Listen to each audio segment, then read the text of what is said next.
Good afternoon, everyone, and welcome. Thank you for being on time. We're going to get started here in just a few minutes. Got a lot of people, as you might imagine, dialing in right now, getting their settings sorted out. So thanks for being here. We'll get started in just a few.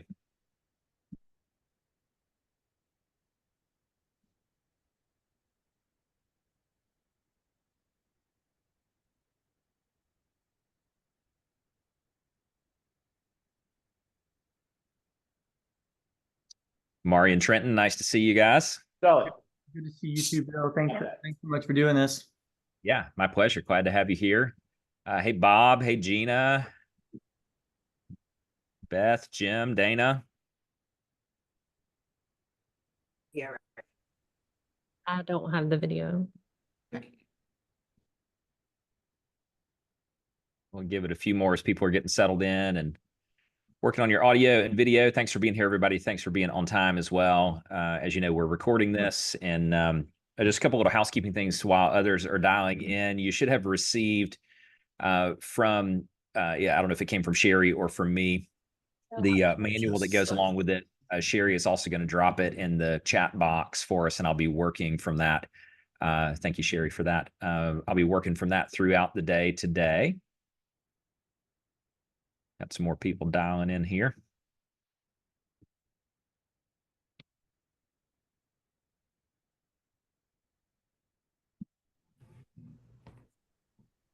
We'll give it just another minute or two, and then we'll get off to the races here. Thanks again for being on time.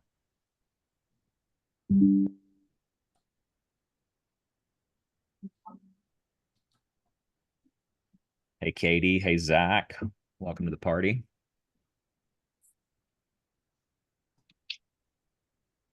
Hey, Jim. Hey, Ruby in the background. Hey, Bill. Hey, nice to see y'all. Same here. Yeah, thank you. Thank you. All right. What I will ask everybody to do for now, if you don't mind, as I'm letting a few other people in the front door here, just go ahead and find your mute buttons. You're welcome to come on and off of mute as you like. We intentionally did this webinar style so that you can all chime in, or meeting style versus webinar style, so you can all chime in throughout the session. A couple little housekeeping notes as you're getting settled in. If you don't already have the manual in front of you, that went out via email, Sherry has also dropped the link to that in the chat box. You're welcome to just grab that and work from the digital form of it. I'll also do a screen share with you, so you'll have that. Then you can make notes alongside if you'd like to do that. I've got a couple other things that I'll reference throughout. There's some bonus resources. Those are also in the chat box right now. Let's see. I think I know everyone on the call quite well, so I'm going to skip the introduction part of this and just kind of dive right into it. The reason I decided to create this was we've talked about this a lot. Most of you saw the research paper that I wrote a couple of months ago on this topic, which I think Sherry will also link to, and I'll reference a couple of times throughout it. And my sense from both talking with clients of ours and then sort of being out there on the road was that people were beginning to understand what was happening, yet the rubber wasn't really meeting the road on next steps and collateral material and how we take our understanding of what's happening and actually build something around it. So I took this idea of putting together an actual workshop where we're going to do a lot of work in the session today. This is very different than most of what I would typically do, where I'd present a lot, we'd have a few little exercises, then off to the races we'd go. There is still going to be some of that. However, there's a lot of time in the next roughly 2 to 2.5 hours, depending on how deep we get into it, where you're just going to be doing a lot of work on your own.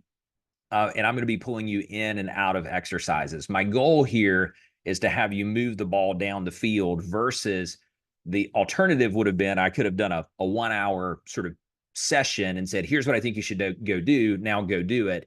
And for all of you, I'm sure you would go do it. But for most agents, the homework doesn't actually end up getting done. Let me give you kind of a few disclaimers while I get the screen share going as well. Most of you know me well. I'm probably going to wander off script a little bit, and that will be intentional. I have some points that I really feel like I need to make that aren't necessarily in your manual. And for those of you who've been around us or are coached by us, there will be a little bit of stuff that's kind of refresher. So with that being said, well, actually, we got a few more people in the waiting room. Let me get them in here too. With that being said, let's dive in. I'm going to be working off of a couple of tabs. This is the manual that you have in front of you. It's intentional. I didn't build a slide deck here because you're going to be doing most of the work in the manual. Let me hit just some sort of groundwork type stuff here. You'll see in my sort of welcome letter here that I think there are three groups of agents in the market right now. Very briefly on these, the first group I've seen emerge over the past few months are the deniers. And for me, the deniers are, and this is an observation, not a criticism, the deniers are the agents who are basically saying like, this will pass. This will, everything's going to return back to normal. This is not a big deal. Everybody's over exaggerating what's happening. I suppose that's possible because I don't exactly know how this is going to work out. But my sense is that when the Department of Justice gets involved and multiple lawsuits are involved, and we're talking about structurally changing the way the business is done, this is probably not a blip on the radar. I would also say just briefly on this, that if our stance is that nothing is going to change and we're wrong, we've created an existential risk in our business.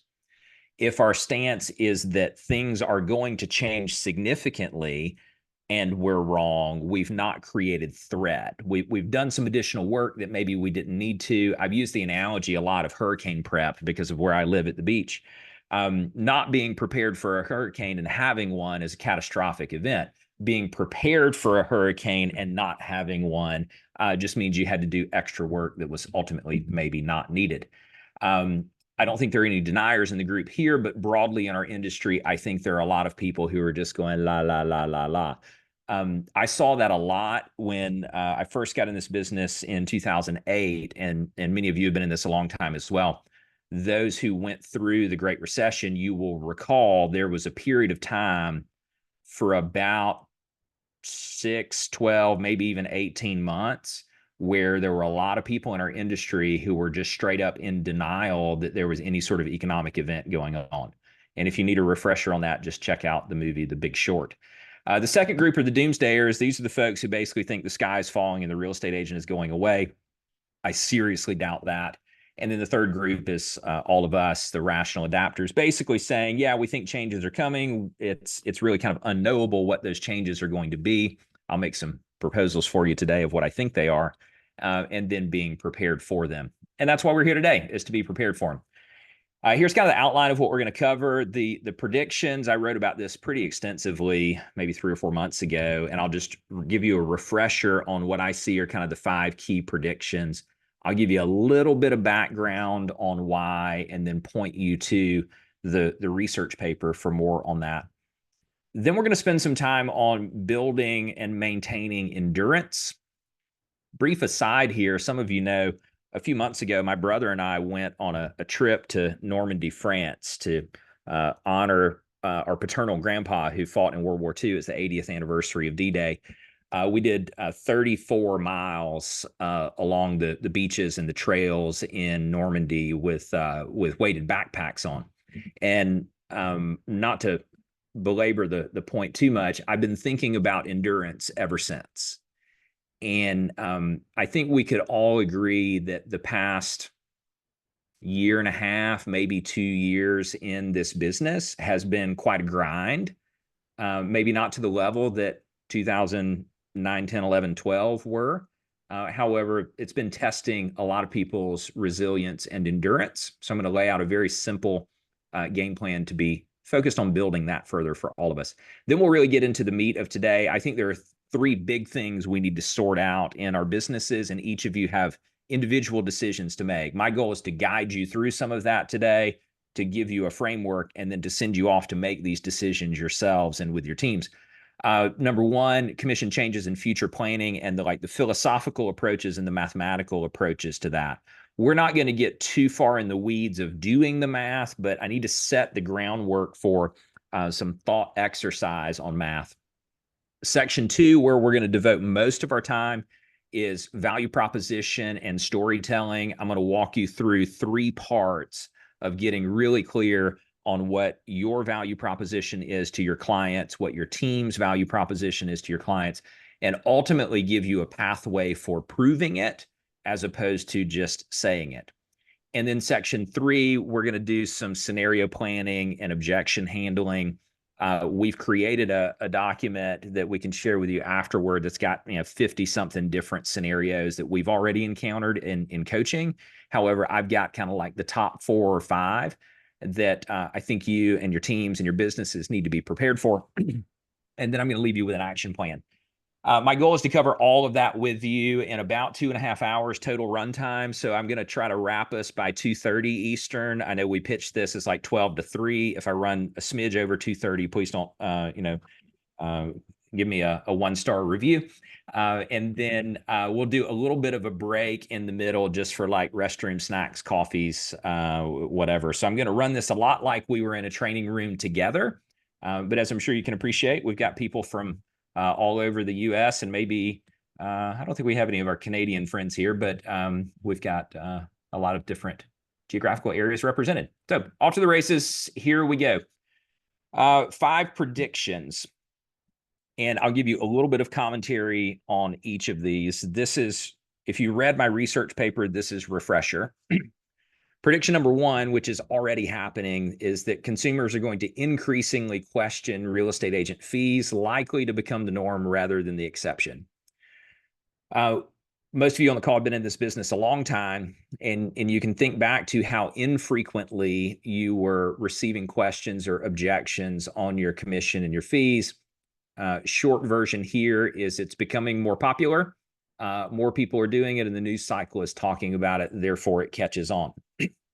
So being prepared for the frequency with which you're going to get those questions. That's already happening.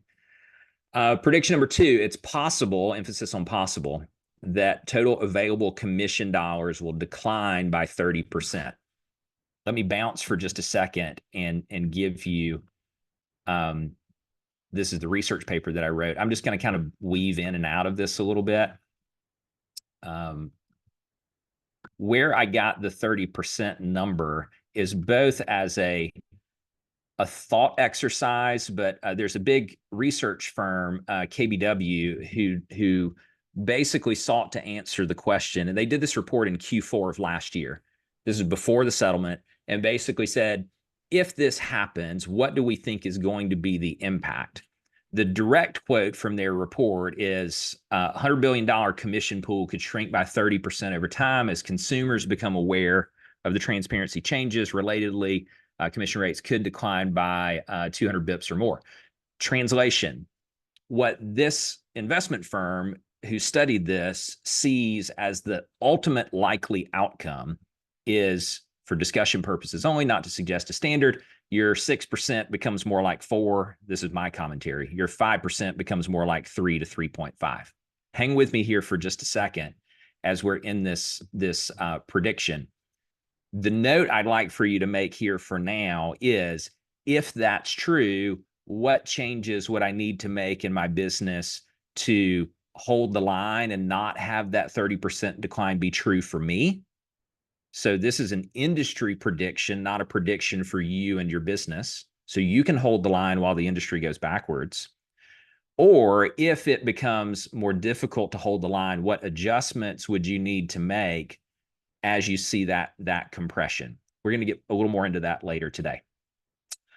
Total number of active agents likely to decline by 30% plus by the end of next year. This is my prediction. I have no statistics for this whatsoever, other than 16 years of experience in the trenches. There are 1.5, 1.6 million licensed agents in the US right now.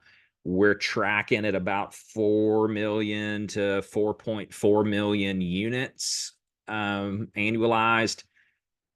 The math don't math, as my preteen likes to say, at 2 to 3 transactions per agent in the country. Historically, that number wants to be like 6 to 8 transactions per agent. So I think we're going to see that agent count decline. That's a good thing for you guys, by the way.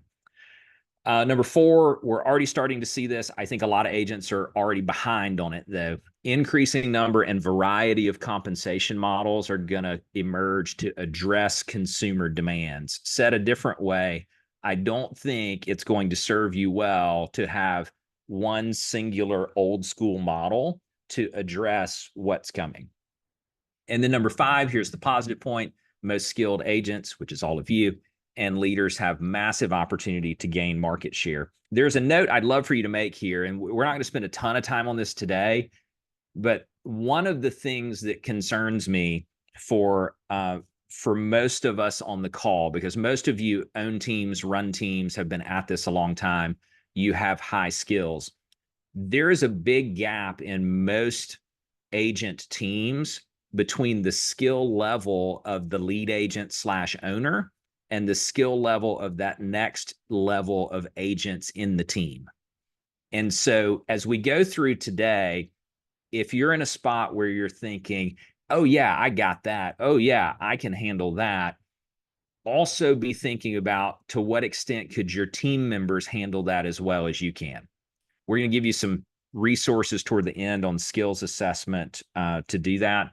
But these are kind of the 5 predictions. And then if you want to nerd out, if you haven't yet, I give you lots of background and resources and the research that I read and the commentary behind it said a slightly different way. I just didn't make this shit up just for fun. I actually read a whole bunch of stuff and formulated some opinions, and hopefully you at least appreciate the effort that we went to create this, even if you disagree with the opinion, which is totally fine. It's up to you. All right. Off to the races we go. Here's section 1, or I guess maybe this is more like the appetizer before the 3 big ones. And this is about building and maintaining mental endurance. The reason I put this in here, even though it has nothing to do with the issue at hand, is I don't actually know how long you're going to have to get in here and duke it out until the air gets smoother again. And there's a few little pieces I'll tie into this that I think are important. In a situation where we don't know what the outcome is going to be, we all know that we perform our best when our mental strength is highest, our physical strength is highest, and our financial strength gives us a lot of runway to weather storms. To be clear, I'm not negative on what we're about to get into, and I don't want to seem overly exaggerant. I just want to make sure that we're overly prepared. And I do think that these 3, the mental, physical, and financial, are often pieces that get overlooked because everyone wants to jump into the what do I do and how do I do it, which are both important. But if we don't have mental, physical, and financial gas in the tank, even if we have the right strategies, we're going to burn out. And so that's why I'd like for us to start here. Real easy exercises. You guys know I love these scale of 1 to 10 type things. So let's start with mental. Scale of 1 to 10, 10 being you feel like you are in like perfect mental shape right now, and 1 being womp womp, which is a very technical coaching term. You're going to just give yourself a score 1 to 10. And then the follow-up question there is, what's one thing you could do to improve? So before you answer this question, I'll give you maybe 2 different ways of considering it. One is you can look back to a time where you feel like you were mentally stronger than you are right now. There's a classic truth in your habits or patterns that you're like, oh man, when I was doing this, I was in a much better spot. I'll give you a quick example. I've been a fan of yoga for a long time, particularly hot yoga. There was a period of time where I did it a lot. There was a period of time where I didn't do it at all. I kind of got back into it, then sort of fell off the wagon. I'm using it as a way of like augmenting the work that I'm doing with my personal trainer. When I came home from Normandy and really started thinking more about mental endurance, and this also ties to physical, this is an easy thing for me to go back to and say, I just need to put that back in my calendar minimum once a week, because for me personally, it's really good both mentally and physically. So you could say, what's something I've done in the past that would really serve me? Or perhaps it's something that you've not done before, but you know it's a sort of a fundamental answer to this question. So maybe you've not done meditation before, but you know that a lot of really successful people do for their mental health. So you might add that to the stack. I'm going to pause here and I'm going to ask you to do this exercise for each of these three: mental, physical, and financial. Give yourself a score of 1 to 10. Brainstorm some ideas on what you could do to improve that, and then maybe just further distill each to your best idea in each of these three categories. I'm going to give you like 3 to 5 minutes to play with this, and then we'll do a quick little debrief.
As you continue to work on this for another minute or two, I'll sort of prompt you with a thought that is one of my favorites. It's a Tim Ferriss thought, and this is about things that live upstream of other things, highest and best impact type things.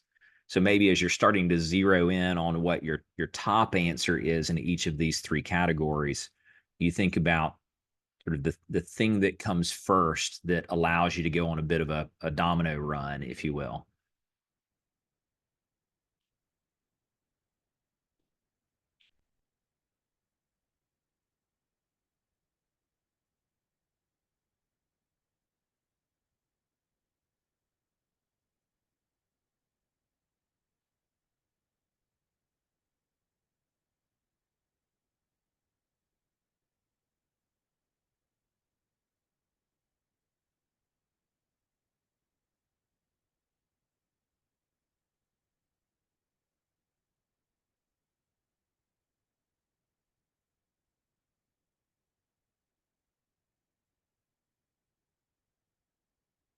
Take maybe another 30 seconds on this. And if you haven't already, let's distill this down to your best idea or your best action item in each of these three categories.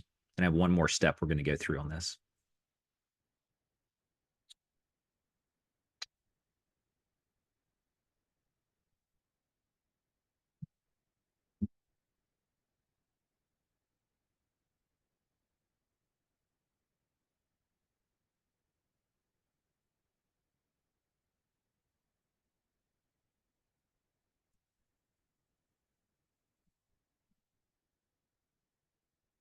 Okay, just to make this interactive for a little bit, because we're going to do quite a bit of that throughout the day today. I'd love to hear from a couple of you. Just hop off mute. And what I'm looking for here is you just give me one of the three.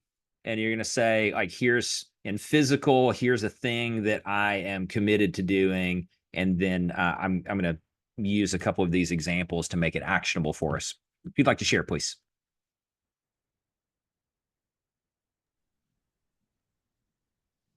I'll go there. Yeah, thank you. I think the mental wellness and physical wellness are tied together to me. So the focus would be on the physical for me, and Okay. the one thing that I could do to improve is make a commitment to to a standard for activity or exercise. Mm-hmm. Okay, excellent. Thanks, Trenton. Who's next? One or two more? What'd you come up with? I'll share one around mental, Bill. Yeah, thanks, Zach. You know, one of the things I think, and to your point around the team leader or the experienced agent having this understanding that they're comfortable with where they're at, yet the folks may be on the team. And I think we need to lump into that both the buyer world and the seller world. And that is, there's a lot of misinformation. There's a lot of, unintentional ignorance that exists in this space. And if you're anything like me, I feel like when I speak with people, I just like them to take for granted that I know what I'm talking about and to trust me. And I think one of the things that I'm going to do more intentionally on the mental side of things as I enter conversations with buyers, sellers, and or folks that I'm helping is just to be patient, be really mindful of patience, and to really arm myself with great questions, more discovery questions, rather than the tendency to perhaps steamroll in an instance where I just need to learn more so I can help them to make a better choice. Sure. Yeah. Yeah, well said. So the mental preparedness combined with the patience thing, I like that, Zach. Thanks for sharing. So here's what I'd ask all of you to do, please. In each of these three categories, you've now come up with kind of the upstream answer for each of those. And in order to make it actionable, the follow-up question, which is not in your notes, but I'm going to ask it anyway, is what specific thing can you do in the next 24 hours to move that ball down the field? So using Trenton's example of physical fitness and committing to, sort of paraphrasing, committing to a new routine around that. Okay, so now what specifically will I do in the next 24 hours? And it might be to design that plan. It might be to get an accountability partner. It might be to hire a trainer. It could be any of those. But you get the idea. Let's go from, I asked a big question. I narrowed it to a range of possible choices. I narrowed it to the best answer for me right now. Now move it to what's the action step I'm going to take in the next 24 hours, even if it's small. I'll give you maybe 2 minutes to work on that.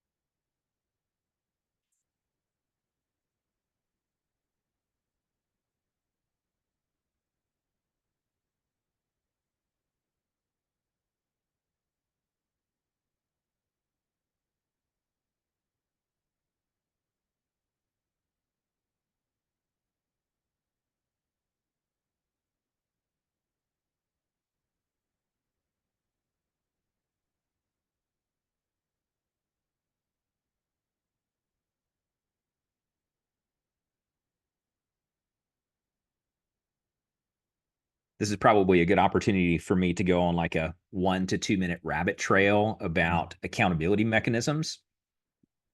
The research is really, really, really clear on this. Very few people are good at self-accountability. If perhaps you are, then great, but understand that statistically you're not the norm. If you're going to now move into something that says, I know I need an accountability mechanism around this, be careful of the mechanism that you choose.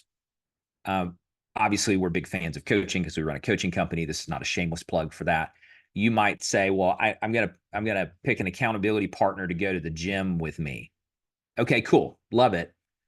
Be clear, though, that the person that you pick should already have the habit of going to the gym regularly.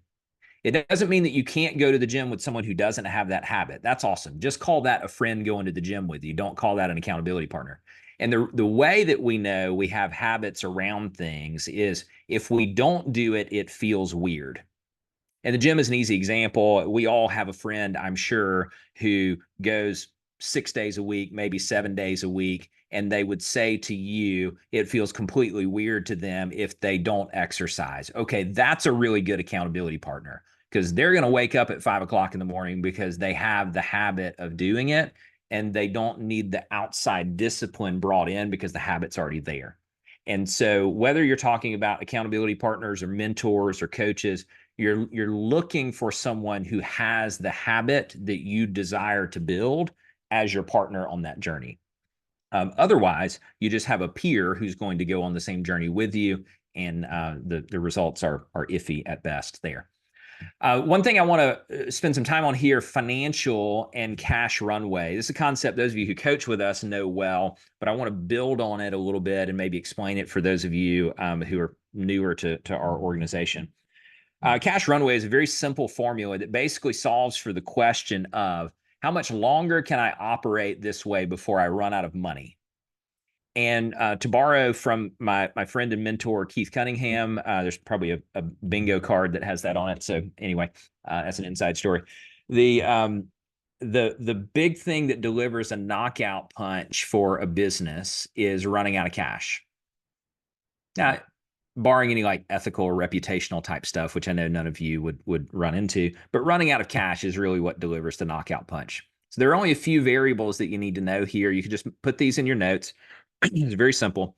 So the first variable to know is cash on hand. So this is just like cash in the bank, cash under the mattress. The second number you need to know is the net value of your current pendings or your current under contract. Said a different way, you have a commission check that's going to come in. You're going to have expenses associated with that, either at the firm level or the team level, taxes, et cetera. You're going to be left with some net dollars from that. And you don't want to count 100% of your pendings because we know there's some fallout rates. You're going to adjust for that a little bit. So you've got your current cash plus the net value of your future pendings. The third variable would be access to other cash. So this could be like a home equity loan. It could be investment accounts that you have. It could be cash value life insurance. It could be collectibles or other assets that if you had to, you could sell. I think it's important to know that number because it's like a different version of an emergency fund. It's like, you'll break glass in case of emergency kind of thing, just to know how much is there. I mean, I don't want to operate based on that number, but it's helpful to know. All right, so those are kind of your three income things: cash on hand, future net value of pendings, and access to other cash that's probably in an illiquid form right now. The only other things you need to know are your business expenses and your personal expenses. And you'd actually run separate cash runways for each, ideally. So let's just talk business for now. If you've got those three cash or revenue related numbers, and you divide that by how much it costs you to run your business every month, then you have months of runway. It's not unlike the formula you would use for months supply of inventory in your market. And the number I'm really looking for here is about 3 to 4 months minimum. And instinctively, you'll know why. And that is, if we put a deal under contract today, it's going to take us 60 days to get paid on it. If we went out and hustled our butts off today to generate new business, it's going to take us a few weeks, maybe even now a few months, depending on what's happening with listings in your market, for that to materialize into money. So you've got like 3 to 4 months to see the train coming before it hits you. Let's talk a little bit about risk profiles here for a second too. 3 to 4 months gives you enough breathing room, but maybe that's not enough breathing room for your risk profile. In his book, The Psychology of Money, Morgan Housel talks a lot about the difference between spreadsheet math and psychology math. I'm sort of paraphrasing, but spreadsheet math would say, I don't want to have too much just cash on hand, inflation, and I could be earning a better return somewhere else. It's dead money. And that would be true per the spreadsheet.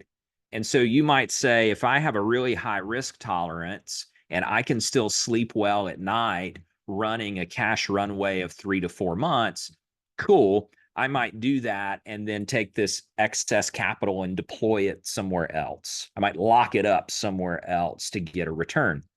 However, the spreadsheet doesn't tell you the cost of sleeping well at night. So if you're more risk averse, or if you're at a stage in life where you place a higher value on liquidity, You might look at this and say, I want 12 months of cash runway in my business. Back when I was running brokerage firms, that was our metric. We wanted to have 12 months of operating capital just sitting in a money market account. And you look at that and say, well, why in the world would you do that? And that is because we had 300 plus people dependent on us being able to keep the lights turned on. And having a year's worth of runway mitigated any sort of psychological stress that we as owners of the firm would feel knowing we had that many families dependent upon us. So I'm not saying that 3 to 4 is the perfect number for you. I would say at a minimum, that's where you want to be.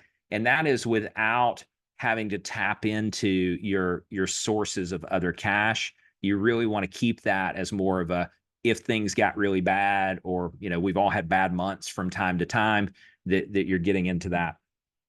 So maybe just pin this as a homework assignment. If you're not exactly clear on what that formula looks like for you, or you feel like I kind of sort of know, but I don't know if I've got 1 month or 3 months or 6 months, I think that would be a good thing to revisit. One of the bonus resources you'll get, we have a financial health checklist. I won't spend any time on that today, but just know it's in the link that Sherry dropped in the chat box, and will also be in our follow-up. Okay. So we're going to change gears. We're done with endurance, but I want to firmly reiterate the importance of making sure you have enough mental, physical, and financial gas in the tank to keep running this marathon that we are in.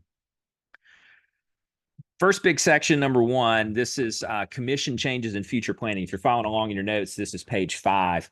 A couple of you have heard me tell this story before, but I think it's, rather than me just asking you for your thoughts, I want to give you the story, let you sit with it as an entry point into the decisions we might make philosophically and mathematically in our business. So here's the setup. Names have been changed, but this is a true story. So there's an agent, Jane. Jane just closed a $2 million transaction with her repeat buyers, the Smiths. The Smiths have done historically over $10 million worth of business with Jane, over $300,000 of commission. They're friends, their kids go to school together. They hang out at the country club, lots of mutual friends. You get the idea here. So Jane, after closing, takes the Smiths out to a celebratory dinner.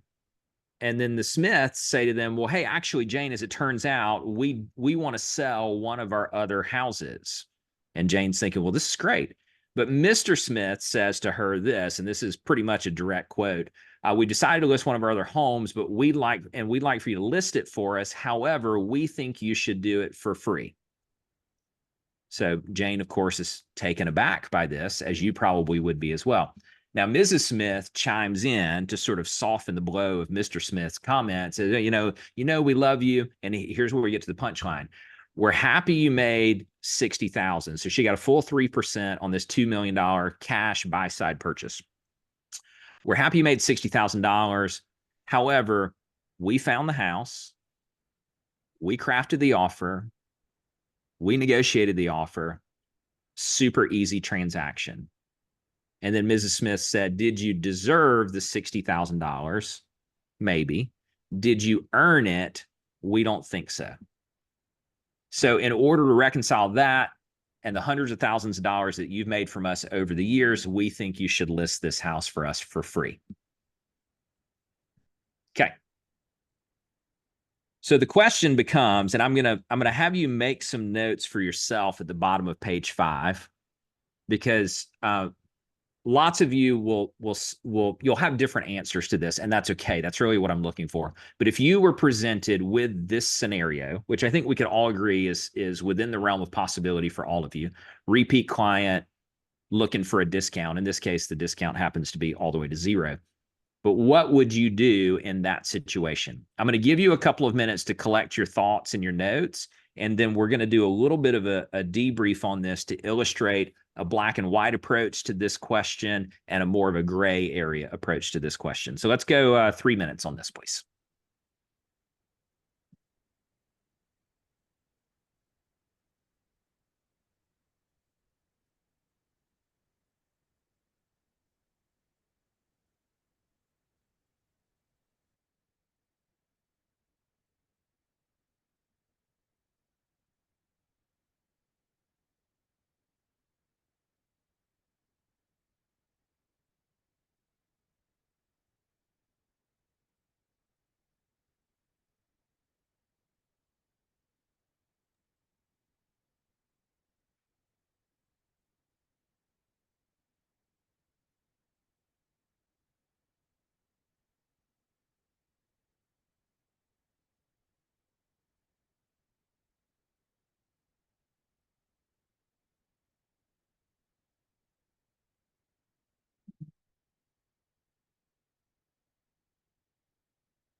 as you continue working on this for another minute or so, you might also be giving some thought to like, not only how would you answer the question, but how would you react in this exact situation? You're sitting at dinner with a longtime past client who basically asked you to do your job for free.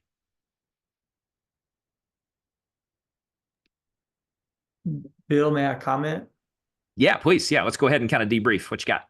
Well, if I was just sitting at a dinner with somebody and this came up and it was supposed to be a social event, I would probably say, I appreciate you very much, and it's been an honor to serve you.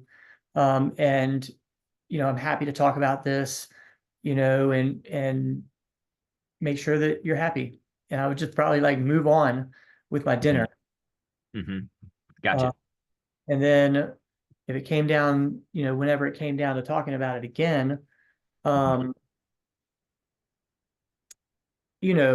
just because somebody like says, hey, go make this happen, or go, here are the terms, right?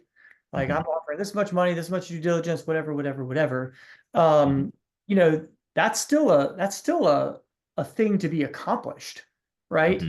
It's not necessarily like, okay, well, that's all it took. We just told them this and they said yes. I don't know. That's right. That's about it. Yeah. No, I'm with you. And I'll piggyback on that in just a second. So thanks, Trenton. Who's next? How would you handle it?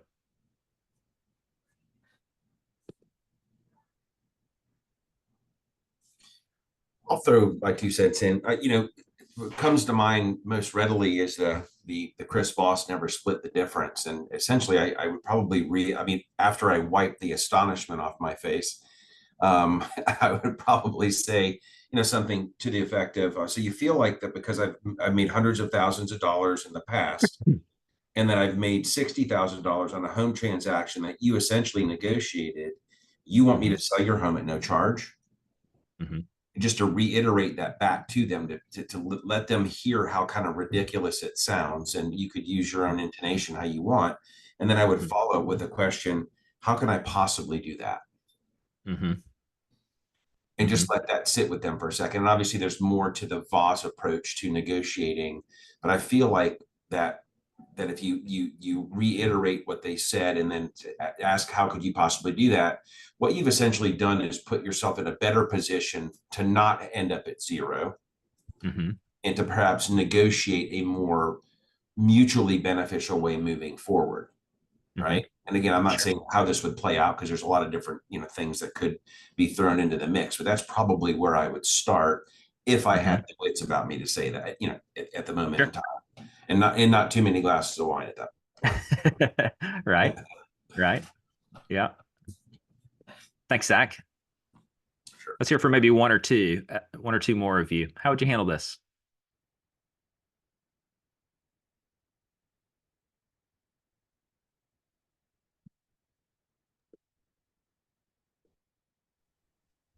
Can you hear me? Yes. Let me find who that was. I could hear somebody. It's Phoebe. Hey, yeah, what you got?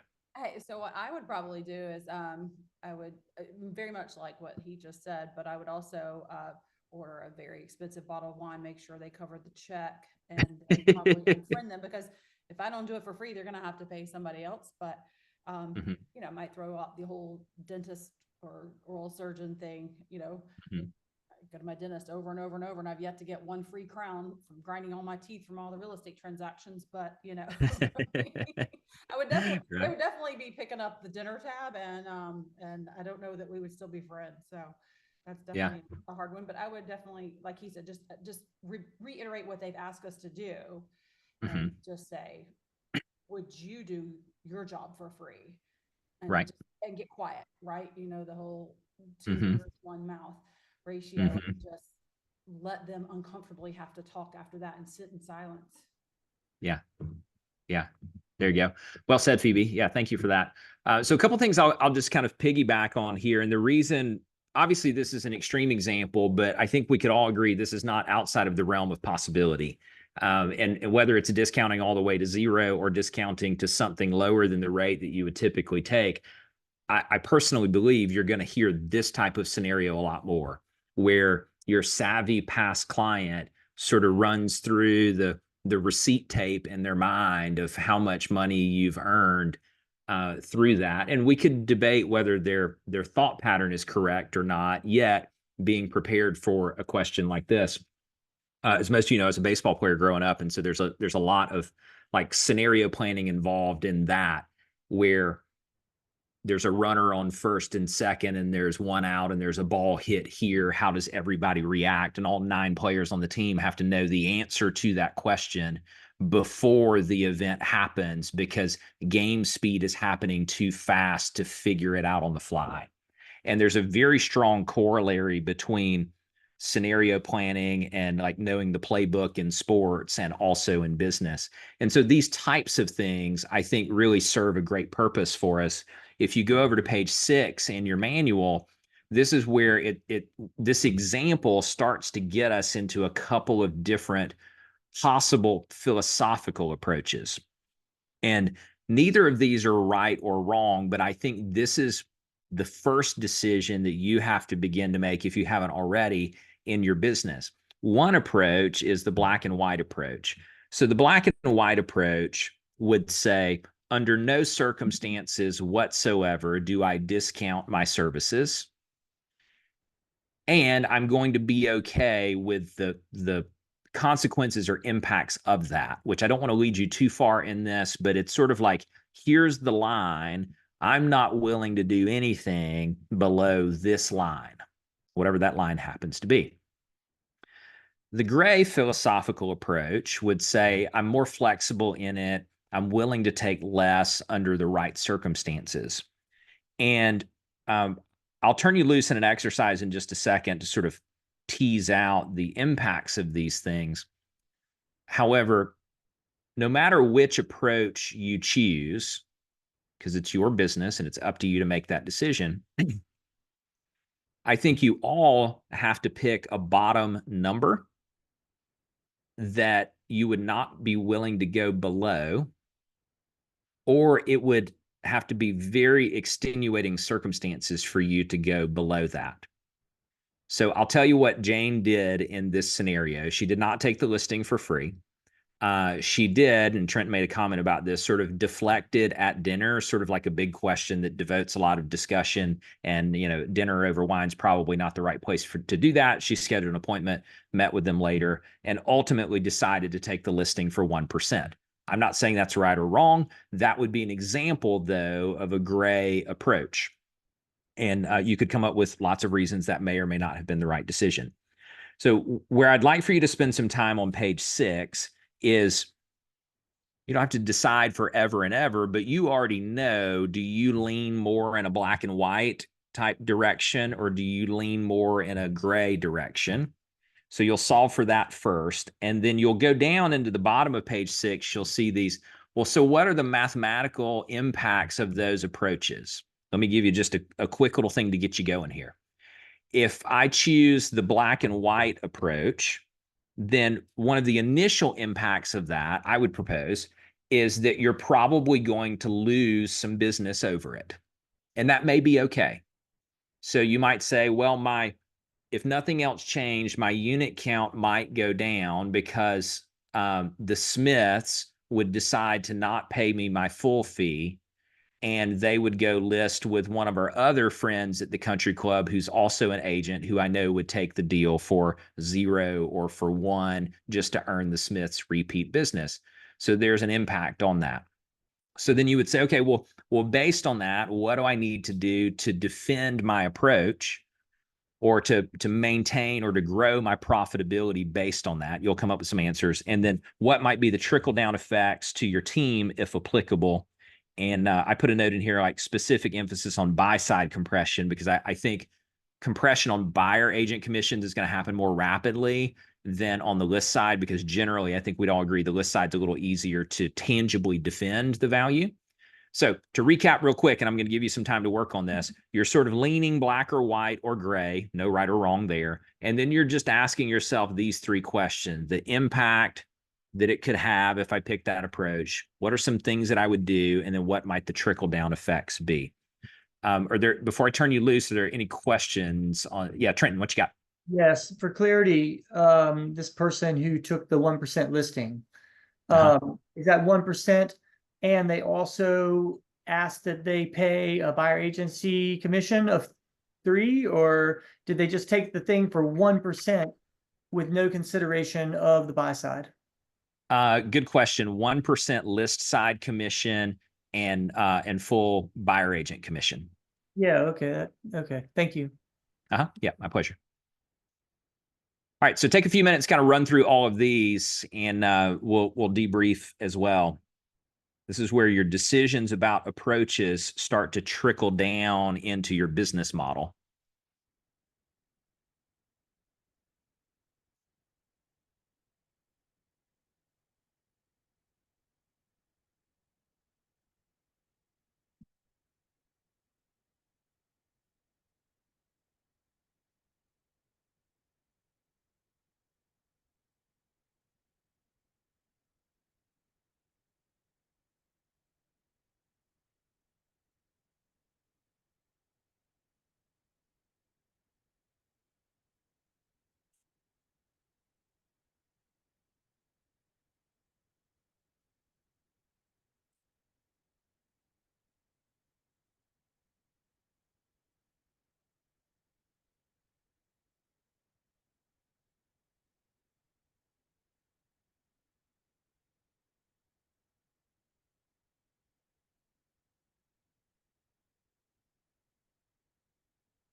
Give you another minute or so on this. We're continuing to work through like strategic thinking with downside protection. We're looking around the corner so that we can be better prepared.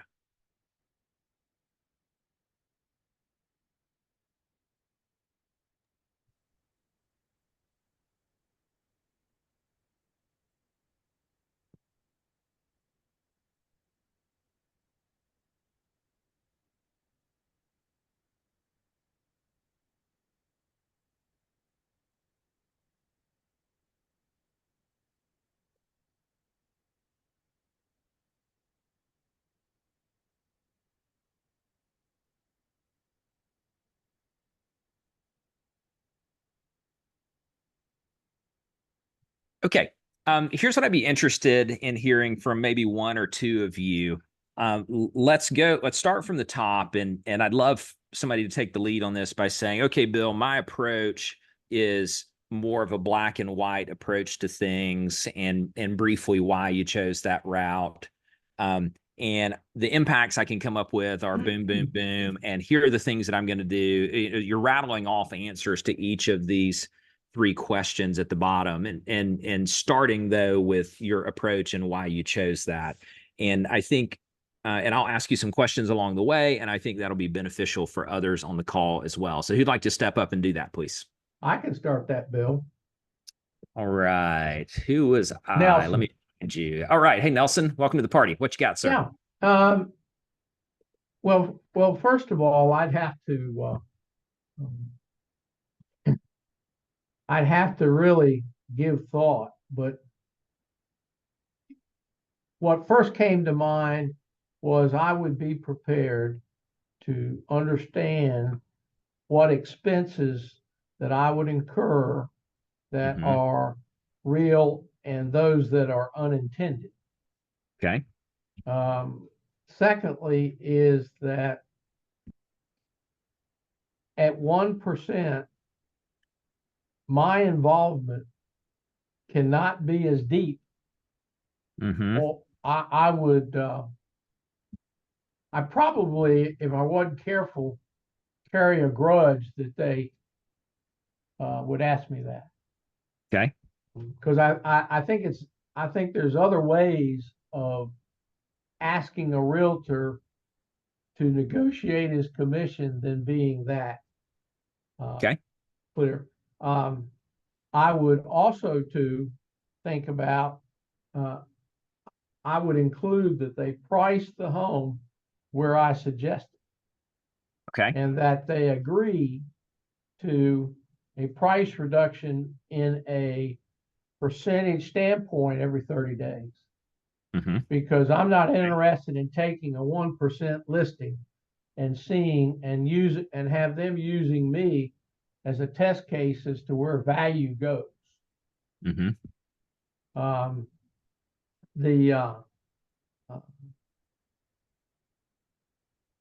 I just can't offer the same services at 1% that I can, because my bottom line is 5.5. Okay. And if I can't make money at it, I'm just not interested.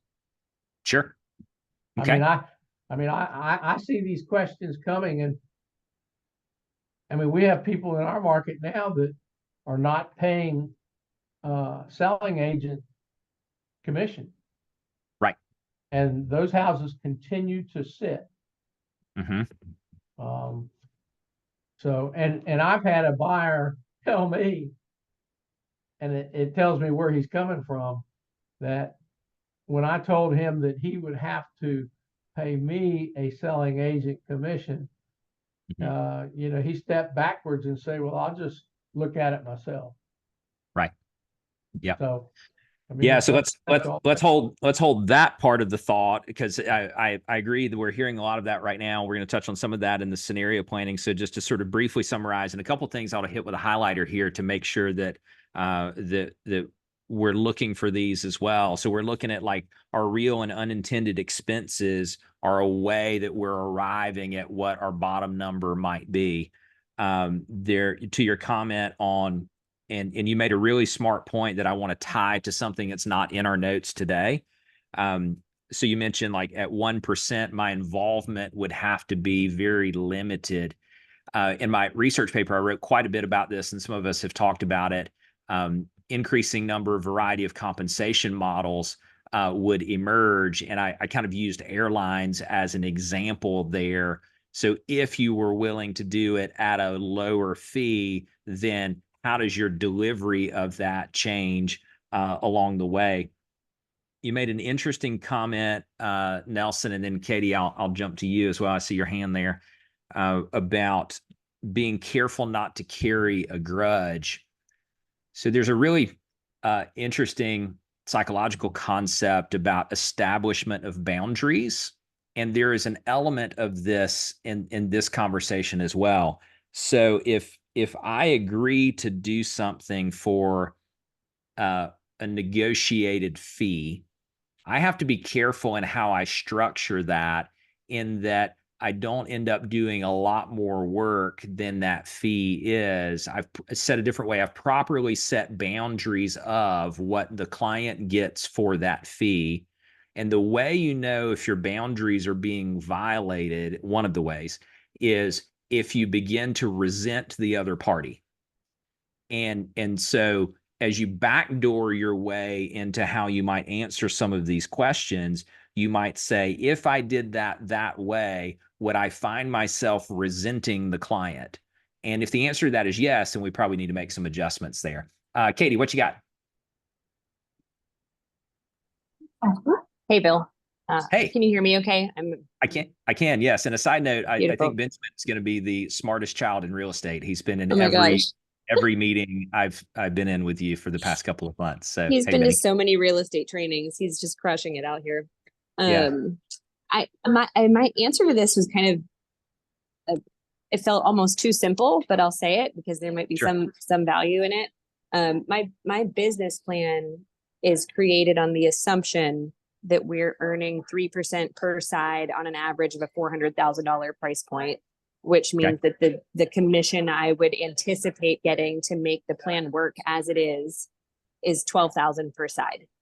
Yeah. That kind of served as a quick, like, okay, if I had to have a bottom line that I know my current business plan would run on, that's the number. Okay. And so then that does bring into the question then, like, what people are asking, what price point they're at, because the truth is, the lower the price point, oftentimes the more the work. Sure. And so that can be it feels like an easy guide to me of if we're going to win the business. My approach would be the gray approach. Because I think there's opportunity in the gray approach that might be missing in the black and white approach. And then I'd be thinking through all the questions you've already been asking. Okay, is there future business and opportunity in this? Can my sales agents win opportunities from this? Do we get buyer and seller leads from this? What additional income might be coming if we do it at this rate? So that yeah, simple thought process. But it also, my brain also went back to, I ran a business a decade ago when my average price point was $250. Right. And I was able to function at that price point too. And so that it sort of begged the question, our real average price point is more like 500 and 400 is my safety number. There's a lot more flexibility in the business model than I think we often are thinking through. So. Right. Yeah. Yeah. Thank you for that. Sure. No, there's a couple of great points in there that I want to just double click on as well. And so under this question of what impact could each approach have, sort of the sub questions here I'd invite you to consider for homework is, if I pick the black and white approach, which plenty of people in our business will, and that's totally cool. The follow-up question to that is, how many, as in deals, how many deals would I potentially lose? Said a different way, if I say, I'm going to be slightly extreme for effect, just to give me something to talk about here. If I said I charge a total of 8% for discussion purposes only, I charge a total of 8%. And if someone's not willing to pay me 8%, I will not do the deal.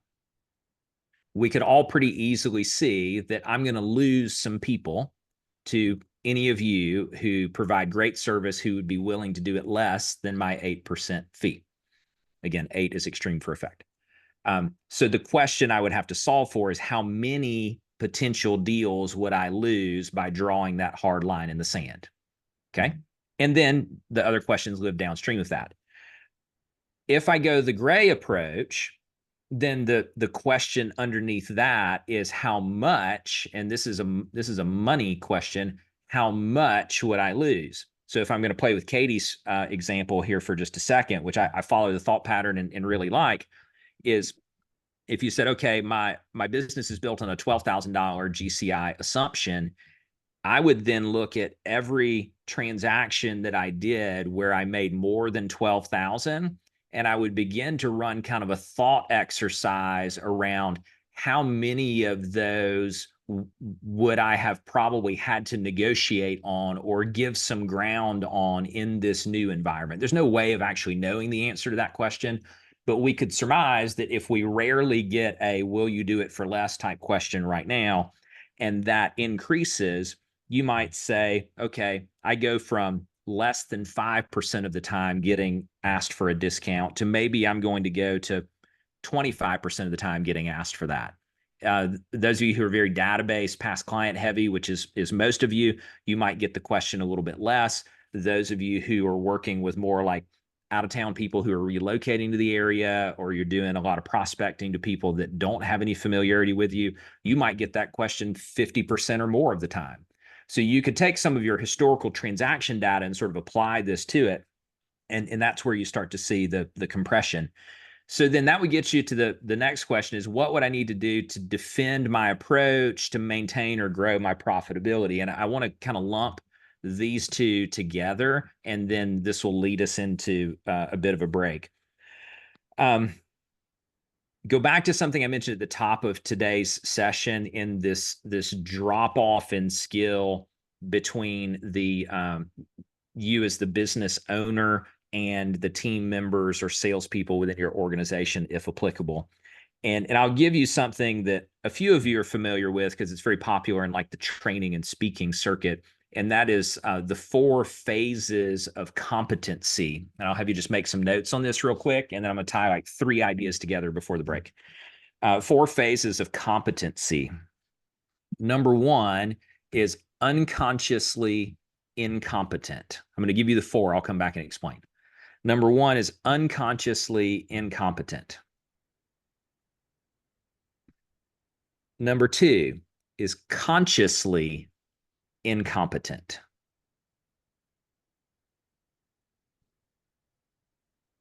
Number 3, consciously competent.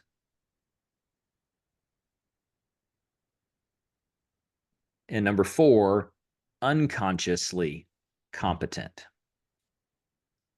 If you have unconsciously incompetent, says, I don't know what I don't know. I am blissfully unaware of how bad I am at this. Number 2, consciously incompetent. I am now aware at how bad I am at this. It has been brought to my attention by someone else or maybe by my own life lessons that I have low skill in this area. Number 3, consciously competent. I am aware that I'm good at this and becoming better at it. It's a little clunky and mechanical. I'm maybe not as light on my feet as I'd like to be, but I'm getting it done. Unconsciously competent. I can do it in my sleep and do it really well. And when I talk on this topic, and I'm going to tie this both to ourselves and I'm going to tie this to our team members if applicable, the example I always use is driving a car. So think back to maybe when you first learned to drive, or maybe you've taught a teenager how to drive. And the first phase of learning to drive a car is unconsciously incompetent, completely unaware of how to do it well. And then moving through these phases of learning to where ultimately you get to unconsciously competent, which is hopefully where all of us are now around driving a car. And if you're anything like me, you're like driving with your knee, talking on the phone, eating a sandwich all at the same time. Not really, but you can go about those motions doing them quite well because you have lots of reps and you have lots of training. Okay, so for those of us as experienced agents, I would propose to you that that for all of us, myself included, there are still areas that we are unconsciously incompetent. I think we have to be really careful to not assume that our skills are as good as we think they are, particularly in where we're headed. But we could argue that most of us are in this phase of the business where we're consciously competent or unconsciously competent in the way that we do things right now. So let's stick with the car analogy. Let's assume that right now you're really good at driving your car. or your spouse's or partner's car, or any cars like that. And then tomorrow you bought a cyber truck or a big fancy sports car, or fill in the blank. I'm not a car guy, but you get the idea. You're immediately going to step back into something that is consciously incompetent. I don't know what all these buttons do. I don't know how to drive this thing. This thing goes 4 times as fast as my current car does. I don't even understand how to get out the door of this thing. I'm trapped in the vehicle. On and on you could go. So there's this process by which you'd have to go through to gain that degree of competence. Let me land the plane here for you. The same applies to people within your team. So let's go to Katie's example for a second, because she gave me some numbers to play with.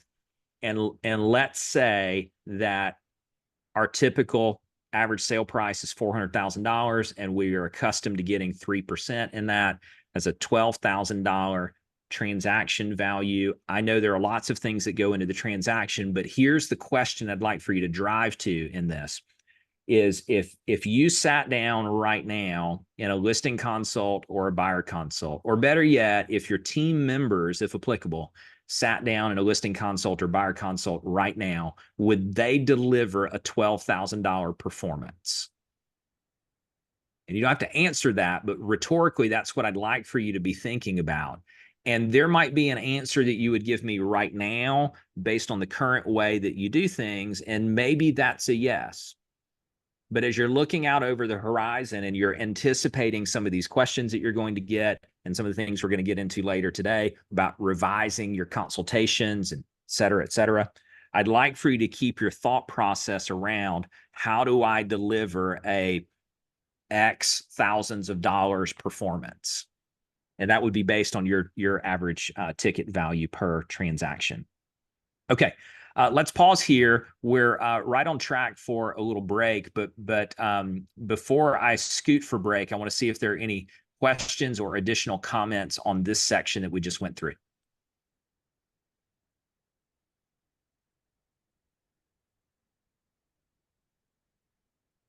Going once, going twice. Okay, cool. Here's what I'm going to do. Looking at my watch, we're at 1:15 Eastern. Let's do 15 minutes on your break. That would get us to 1:30. If you'll come on back at 1:30 sharp, we're going to get into what will be the big meat and potatoes of today, which is value proposition. So I'll see you back here in 15 minutes. Thanks, everybody.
Hey, we'll get started back in about 5 minutes, 5-minute warning.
Okay, 1-minute warning. If you're within earshot, we're going to dive back in here in just a second.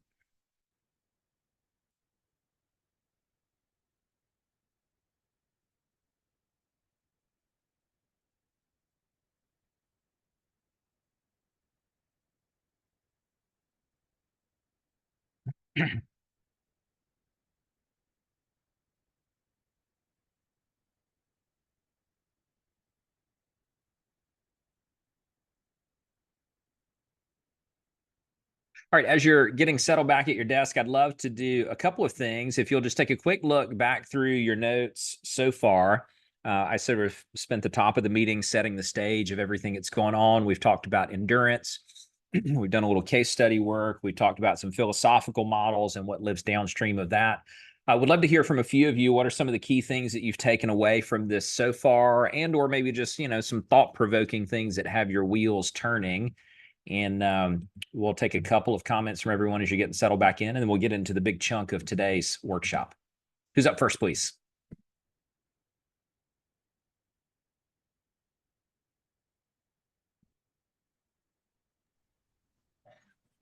I'll go, Bill. I'll spare you the luxury of watching me eat lunch, but Thanks, Zach. Yeah, my pleasure. Yeah, so I think mostly for me, you know, getting into the black and white and the gray areas has caused me to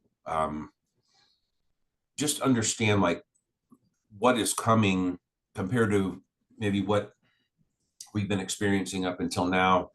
And just I've always been flexible. However, I don't know that I've always had the language in my head or in my mouth ready and at the ready for those conversations that can come up in the like at dinner. Sure. And so you know, just being more prepared. I think one of the things that you had mentioned as far as the second, the mathematical impact of the approaches and you know, what do you need to do to be ready for those things? Well, just kind of thinking through, and I think you had mentioned it, you know, Mhm. if you're a black and white person, well, how many can you lose to maintain or still grow? Or if Mhm. you're going to choose to not be a black and white person and be a gray person, how flexible can you be in order to maintain and grow? Just kind of talking through those models in my head. And again, equipping my small team with one, the conversations that need to be had, and two, thinking a little bit more light on our feet around those topics. So I think that's really it. Rather than being more static in our approach, just being flexible, understanding that a lot of what consumers are going through right now is confusing as if it wasn't confusing enough before this.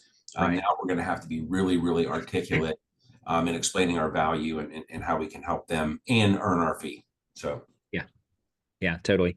Yeah, great point, Zach. I mean, a couple of thoughts that you're sparking while others are coming up with their ahas so far is I think we have to be careful to not take a defensive posture when asked these questions. I think we could all see in the example of like Jane and the Smiths, it would be really easy to get caught off guard by that question and to immediately take a defensive stance, and our internal dialogue to be something like, how dare they ask that? Or how dare they insinuate that I did not provide $60,000 worth of value? And a lot of you know this from classic sales training, is that an objection is just an answer that, or a question that hasn't yet been resolved. So being careful that we don't assign emotional value to the question and just treat it on the surface as sort of like a neutral, inquisitive, business related question. And I think part of that comes from what you're describing too, Zach, which is thinking about these things in advance, which is kind of the drum that we've been beating for 3 or 4 months now. Otherwise, what I think most of us will do if we're not careful is we'll find ourselves in a situation like Jane and be like, oh, well, actually, let me get back to you on that. And before long, our let me get back to you on that answers become so prevalent that every time we go back, we're going back and we're sort of giving ground on it rather than the something that you've already done sort of some war games on, which I know is a point that we're working through today. Let me hear from a couple others real quick. What are some of your key takeaways so far, please? Hey, Bill. Hey. We've seen a lot of changes over the years, and '08 was pretty much a catastrophe for a lot of agents. And Sure. what we've noticed, the agents that aren't willing to adapt to change and embrace it, rather Mhm. than in defensive, I'm not going to do this, I'm not going to do that. Mhm. Those type of agents, most of those are not around anymore. Uh-huh. To give you an example, and I won't call any names, I think you probably know this person anyway, but they were like, I'm not doing anything below 6%. I'm not doing anything, but I'm not going to devalue myself. Mhm. And that agent really didn't do a whole lot of business after I heard that. And they're no Mhm. longer in the business because of that. And I Mhm. think that we're really going to have to just drown out the noise. And what I mean by noise is the stuff that people think are going to happen. There's nothing positive about it, that kind of thing, and just focus on the changes we know we can deal with as they come about. Like Right. when DOJ says it's got to be this or else, those kind of Uh-huh. things we can deal with. The speculations and stuff, and at least it keeps us from being blindsided when we go into Sure. things if they pop up. But there's just so much noise out there now, especially on social media. I don't even pay attention to it. We're just Right. going to only focus on what we can deal with, which we know that are facts, and adjust to them accordingly, rather than having this defensive position. I'm not going to devalue my, commission, and just kind of call it a day, kind of thing. there's Sure. going to be opportunity there for a lot of people who embrace that change and decide they want to work with it. Yep. Yep. Yeah. Well said, Jim. And you're triggering a thought here too that I just want to mention briefly. And I've toggled over to the research paper I wrote on this. And I do want to be clear from my perspective that I think with the right approach, anyone can win in the black and white, here's my fee and I know I'm worth it. And anyone can win in the gray approach. There are just two different paths there. And the corollary that I gave you guys in the research paper is private jets. So I used airlines as the example. I won't repeat the whole story. But if I were to say, I want to be like a private jet provider in the world of commercial airlines, and I know the competitive landscape of all of that, I'm a high cost, high experience provider.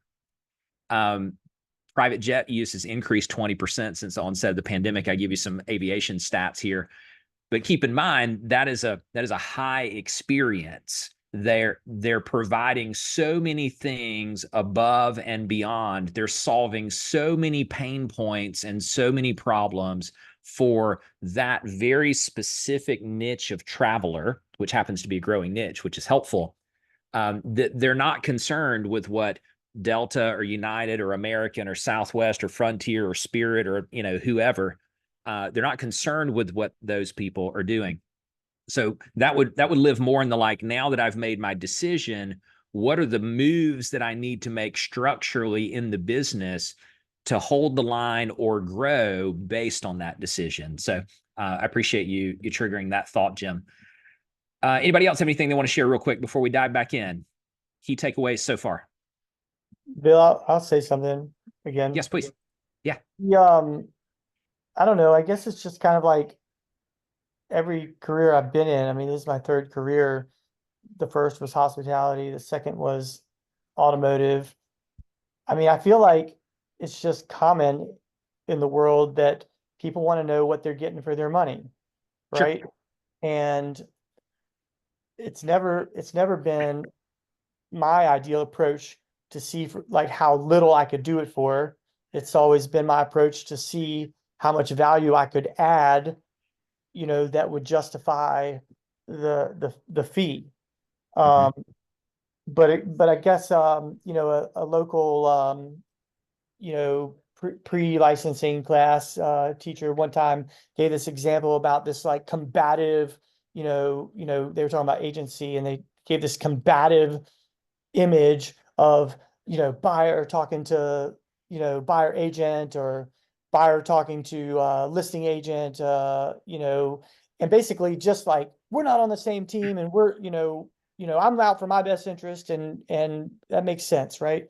I think everybody is just kind of going to be looking out for their best interest, and you can't like blame or fault the whoever, the person who says, I need to learn a little more about this, or in the car business, it was like, some people want to pay less until they understand more about what they're getting. Sure. But you can't hold it against them that they want the most for their trade and they want to pay the least amount for the new car. I mean, that's just kind of the norm. Yeah. I don't know. Can you put that in? Does that make sense? Yeah. I'm with you on all of that. And I think maybe 30 seconds of commentary on that from my end, and then we'll dive back in is, and Katie made a passing comment on this a minute ago.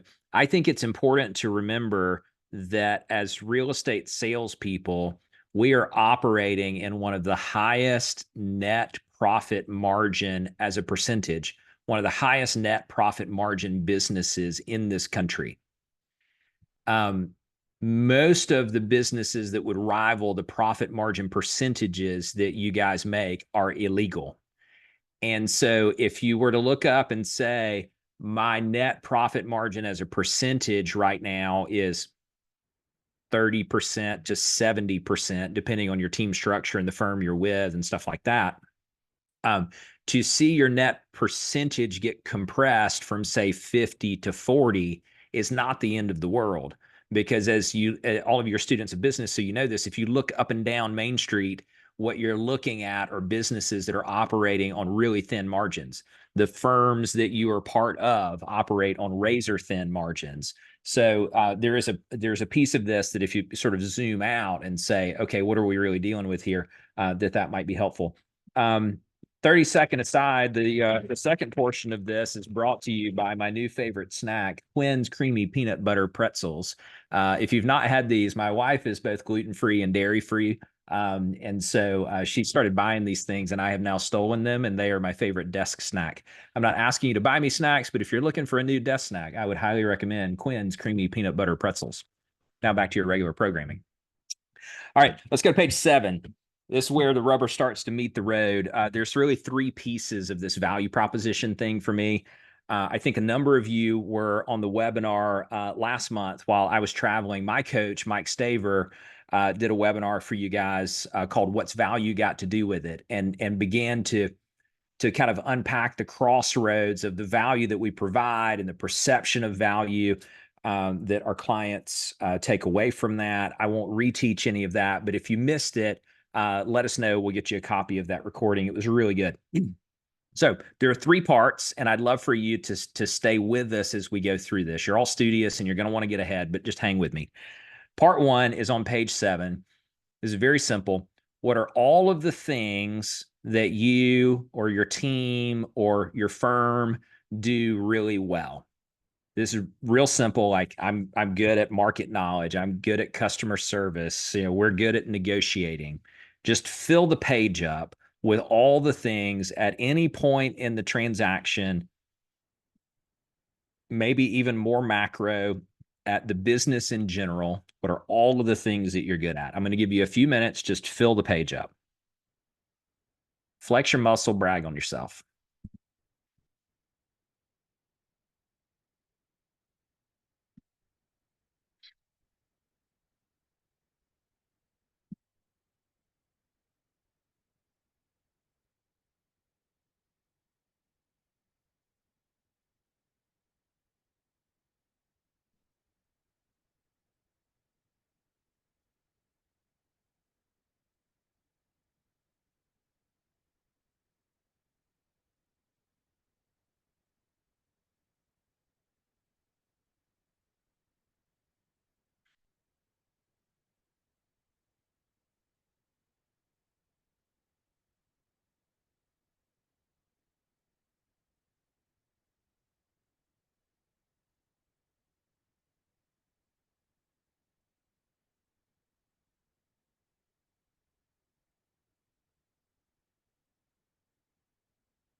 As you continue working through this, I'll just give you a couple of other prompts. If right now you're thinking about like, here are the skills or the values that I provide, expand that to here are some key elements of the value that my team or firm provide.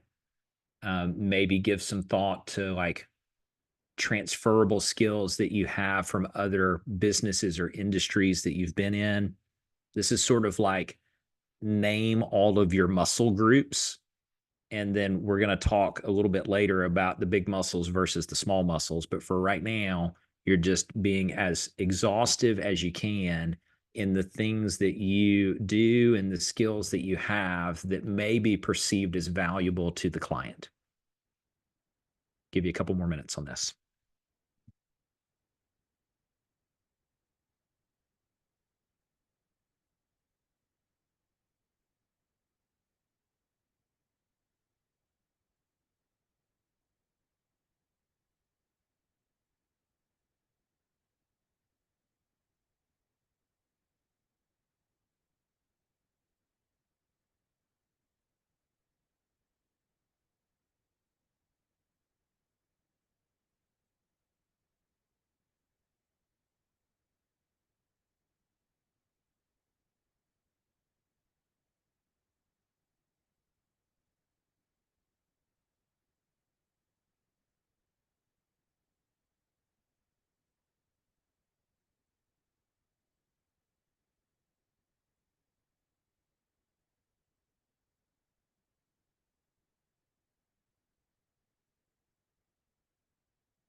Okay, let's stay on this page and begin to distill some thoughts.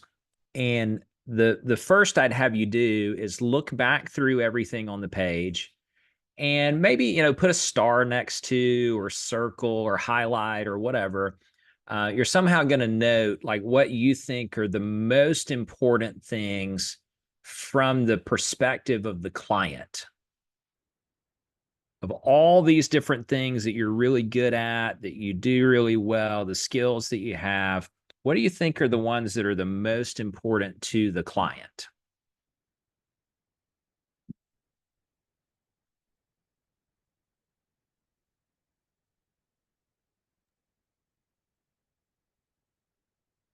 Oh, you want me to speak up?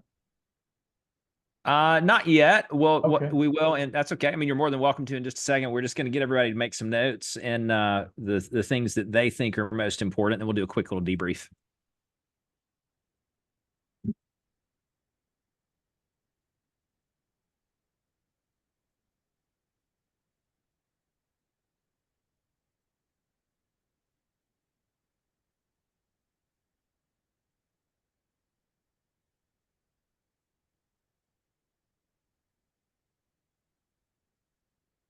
And we're going to do the same little exercise, except now I'm going to ask you to note the things that you think you are the best at.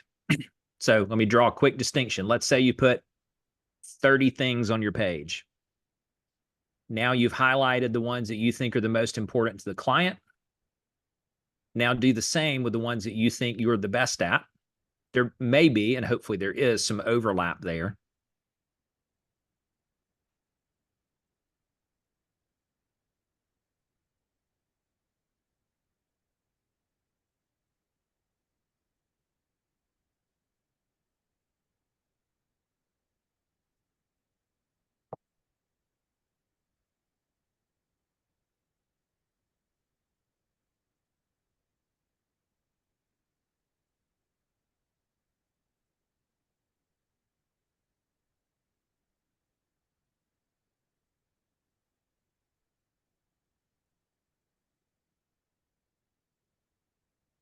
Okay, let me hear from a few of you. Just make sure we're all on the same page here, which we probably are.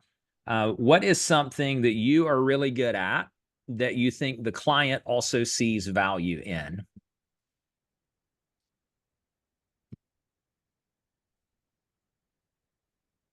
This is a softball question. You can just knock it out of the park. Advising. Oh, Advising. Okay. Thanks, Nelson. What else? Let me get another example from somebody else. I can go, Bill. Yeah. Hey, Gina. Hey, I have really perfected my buyer consultation, and it's all about setting expectations for the market, what we're seeing, how to negotiate. It also talks about interpreting market stats and what we're seeing to best set them up for success. And every buyer consult that I've had, I usually get feedback on how I could improve the buyer consult after the transaction's over. And everybody who has, I've had buyers that have done the consultation and buyers that chose not to. And the buyers that have said that it's really helped them kind of set expectations for what to expect, out of pocket costs, market stuff. So they've really found that valuable. Beautiful. Love it. I'm going to pin a little note there and come back to sort of the proving it thing, which you got into a little bit there as well. So buyer consult, market stats, expectations. Thanks, Gina. Here for one or two more, please. What are you really good at that you think is valuable to the client?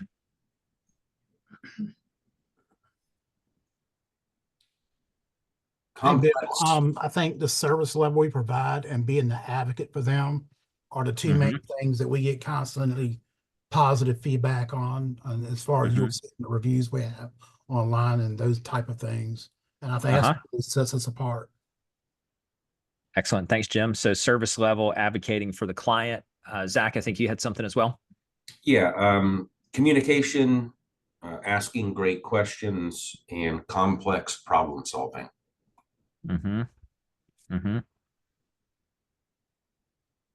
Got it. Okay. So for all of you who are following along, what I'd like for you to consider doing for homework here is further refine that, make sure you've got everything on paper, sort of narrow this down into what you think are like the top 5 to 10 things. 5 to 10 is completely arbitrary. It could be 3, it could be 12.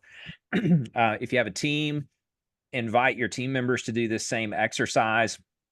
This is part 1 of 3. We're about to move to the second part. But the first thing is to say, here's all the skills that we have, and here are all the things that we do really well. Okay, go over to page 7. I'm sorry, page 8. You were already on page 7. Let's go over to page 8. You're taking those things from page 1. I'm really good at advising. I'm really good at advocating for the client. I'm really good at communicating. Like, cool. Part 2 of that is, how is it that you do those things so well? I'm going to explain, and then I'll give you specifics on the exercise. How is it that you do those things so well? What specific skills do you have? What specific training or experience do you have that allows you to say that you're good at that thing? So we don't end up kind of too tangled up in this. What you do is go over to page 7, pick one, might be the one that you shared with me. Pick one of those things that you do really well. And on page 8, you're explaining in bullet point form or long form, doesn't matter to me, all of the things that made you good at that. Let me give you a real quick example. Many years ago, I was doing a training class on the concept of value proposition. There were some newer agents in the room, and we were talking about transferable skills from other industries. And I'd asked them in a very similar exercise, like write down all the things that you're good at that you think are going to make you good at real estate. And there was a lady in the group, this was in the DC metro area. There was a lady in the group who had just retired from the Department of Defense. And she said, I'm really good at negotiating. And I said, great. What is it that makes you really good at negotiating? And she said, well, for 20 plus years, I negotiated multi-billion-dollar weapons contracts for the federal government. They're like, okay, that checks out. Now, I'll spare you the rest of the story, but she went into all the specific types of things and training, et cetera, that she had done in that era of her life and how she could pull that over into being a really good negotiator of real estate. So in this case, whether it's a transferable skill that you have from a past business in your life, or it's from your years or decades in this business, now it's time to put some meat on the bone. I'm really good at blank. Just pick one for now, and then give me all the reasons and experiences and skills and trainings that cause you to be good at that thing. And just stick with one for now, please, and go deep on that. I'll give you a few minutes.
as you continue working on this, I'll give you just a couple of additional prompts. Imagine that you said to someone, hey, client or prospect, I'm really good at blank.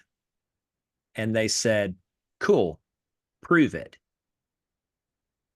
And you would go about displaying evidence of how you're good at that. Now, some of that is going to be in your presentation, I understand, but one of the things I really want to drive home here is a lot of us who have been good or who have been in this business for quite some time, I think have gotten good at just like professing our skill and not receiving pushback on that. Said a different way, people have just accepted that as true because we have said it.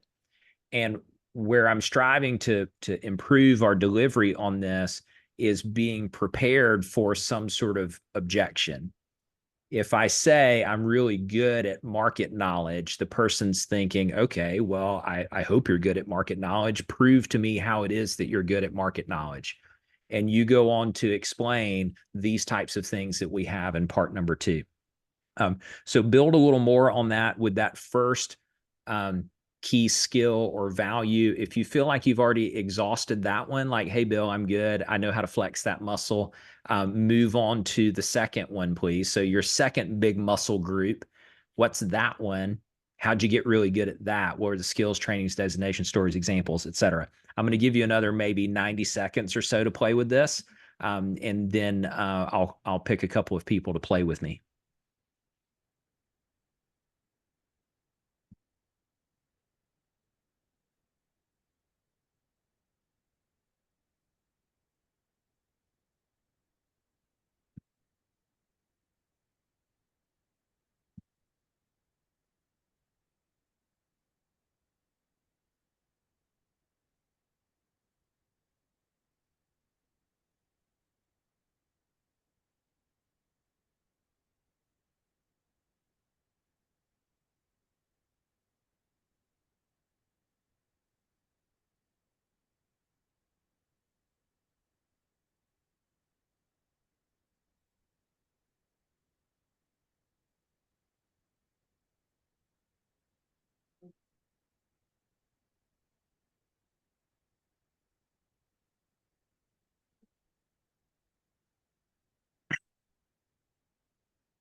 Take about 30 more seconds here. And then Gina Fox, if you're open to it, I'd love for me and you to play with your buyer consult example a little bit, because you're already kind of down that path for me. And then others can be thinking about how they're going to respond as well.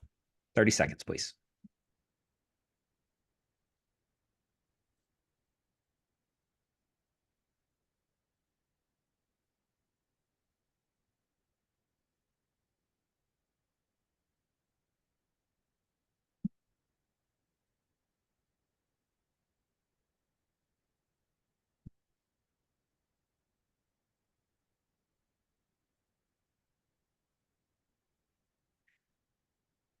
Okay, here we go. So I gave you the example of like the lady who used to negotiate weapons contracts for DoD as a transferable skill. I'm sure you guys have come up with a lot of great thoughts. Gina, you want to play with this with me for a few minutes here? Sure. Perfect. Side note, congrats to you and Carson, by the way, on the expecting. It's very exciting. I saw your announcement about that recently. That's great. Give my best to him as well. Appreciate it. Yeah. So you're really good at buyer consult. Hit me with what you came up with as to the how and the why. So the why is just because there's so much involved in the buying process and what to expect and shifting markets. And I found that if I set expectations up front with clients, that it's either not a shock and they know how much money they need to bring throughout the transaction, even before we close. And it's just overall, I do it to make my job easier. Right. And I have just done I have worked with predominantly mostly buyers, so I know exactly what they need to know before we step in the door for our first showing. So for me, it's all about just setting those expectations, and it also is usually my first meeting with them, and it also just proves my skill, my knowledge, my everything. And then I also get a buyer agency signed at that consultation, and it's essentially me just proving my professionalism and knowledge to people that predominantly I've never met before. So it's more of like me winning them over and also just setting expectations for them for the process. Yeah, cool. Let's hang out here and I'm going to help you build on this a little bit for the benefit of everyone. So yes to everything you just said. And then let's kind of unpack the how you got really good at it. So do some muscle flex here, put your humility in your back pocket. If you were to prove to me or tell me like, hey, Bill, here's how I got really good at buyer consult, what would be some of the things that you would say? So originally, I was on a team and the team leader had a listing presentation for sellers. And I was like, well, why don't we have one for buyers? So I started making one, and I have probably redesigned my buyer consultation 50 plus times. And it's still something to this day that I edit every single month because of market stats that come out each month. So it's not a fixed presentation. It's something that I nurture, that I, edit throughout the year with the changing market or the changing contracts. And honestly, May I pause you right there? I'm sorry. I don't mean to interrupt, but I kind of do, because what you just said is really, really, really smart. And I would bet that very few, if any, people either on this call or on the recording are continuously editing and updating their consultations based on changes in the market. So really smart. Please keep going. So it's honestly just been unfortunately just like not a trial and error, but it's like I go through the consultation with them, and sometimes like my consultation at first was like 30 pages, and then I've narrowed it down to 20, and now it's down to 10 pages because I just hit on the key points. Here's what you need to know. But it's essentially just a roadmap. Here's what to expect. Here's out-of-pocket cost. Here's what's going on with the market. Here's next steps. Like, this is everything that you guys need to know. So it's basically more just like I've done it so many times after, repetition, and, I don't want to say like practicing on clients, but that's essentially what I was doing. There's an element of that for all of us. Yeah. It is. Yes. And now I can confidently say that it's close to perfect. So cool. I'm really happy with my consultation, and I even talk about new construction in there because that's a whole nother ball game that we're facing right now. So I'm all about expectations. Sure. A couple other things just to round this out, and then we'll go to someone else because I think this is very valuable for everyone who's listening to this. Ballpark guess: how many buyer consultations have you delivered in the handful of years that you've been at this? Oh my gosh. Well, I didn't do it when I first started, so I don't know. I close about 40 a year, so probably 300 to 400 maybe. I don't know if I'm not good at math is math. What did you say earlier? The math don't math. Math don't math. That's what I'm struggling with. Yeah. But I will say, now that I have perfected my buyer consultation, this year alone, I have not had a buyer not sign with me. Yeah. Beautiful. Okay. So approximately, and this might be a little bit of homework for you just for fun, to put some numbers behind this. And this be true for all of you. I know most of you on this live call quite well. So you might say in the few years I've been doing this, I've done 300 to 400 buyer consultations. I have closed X number of buyers in that period of time, or helped X number of buyers. So ballpark number there, how many buyers would you say you've helped buy over the past few years? It's a great question. That's okay. It's a good homework assignment. It is a good homework assignment. And that's something that I wrote down, was just like tracking my expenses, tracking my behind the scenes things. So that's definitely something I can work on and report back. Yeah, well, and I think this is valuable for all of us, because even though you've only been at this a few years, you've accumulated a lot of success in those few years. There are people on this call who have thousands of transactions under their belt, and this would be the time to start flexing that muscle. We're getting more into proving it, because it's one thing to say, I'm good at a buyer consult. It's another thing to say, one of the reasons I'm really good at a buyer consult is because I'm continuously revising it, and I'm probably in like version 50, and I update it every month based on prevailing market stats. And I've done 400 of these in the past 4 years, and I've helped 130 buyers buy houses for a total amount of volume of, you see where I'm going with all of this. And it's to say that you're just going to lay all this on the table at once, but it's like, flex the muscle, flex the muscle, flex the muscle. So at the end of all of this, and I'm sort of speaking to all of us now, at the end of all of this, the goal is someone has been in a consultation with us. We have explained the things that we're really good at. We have provided irrefutable evidence that we're really good at that. Next section is about testimonials that point back to that. And when it's time to get the signed agreement and we're discussing our fee structure, the person would feel like an absolute idiot for not hiring us. That they would look at the fee structure and they would think to themselves, man, I get all of that for this? Man, I thought it was going to be way more. I'm being slightly exaggerant for effect, but you get the idea. We're taking what I think a lot of agents are coming into this and they're like, I don't actually know that I'm worth that much money. I mean, I'd like to say that I am, but I don't know that I'm all that good at convincing someone that they should give me $60,000 to help them buy that house. And the mindset flip that comes from this that says, I'm going to go deliver a $60,000 consultation. In fact, I might even deliver a $100,000 consultation that they think is a bargain at 60,000, using the Jane and the Smiths example from earlier. So anyway, I'm preaching a little bit now, so I'll stop. But I think adding some of the numbers to that, because you've got a lot that you can flex there. Thanks, Gina, for hitting lead off there. Let's grab one more example. You picked a thing that you're really good at, and then you went on to describe how and why and the skills. What'd you come up with?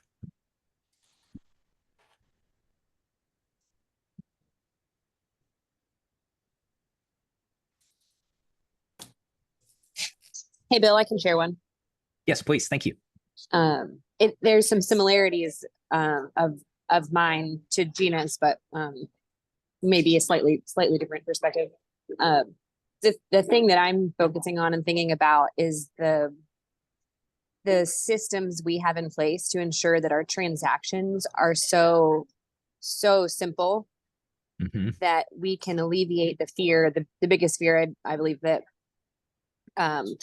buyers and sellers have, and that like human adults, is like, I really don't want to waste a ton of time and then also screw this up. I don't want to make a mistake. We can ensure that the mistakes won't happen because we're always X number of steps ahead throughout the process of the transaction, where we've got the next thing you need. Before you thought of it, we thought of it. Before you knew you needed it, we put it on your desk. Before you stepped in it, we scooped it up. Like that just came to me. That was great. That's great. Yeah. So that's it's the simplifying, it's the streamlining, it's making the business they need to accomplish absolutely simple. Yeah. Beautiful. Love it. Love it. Love it. Excellent. Okay. So let's take this as kind of a jumping off point. Thank you, Gina. Thank you, Katie. There's a few things I want to just underscore here for you also.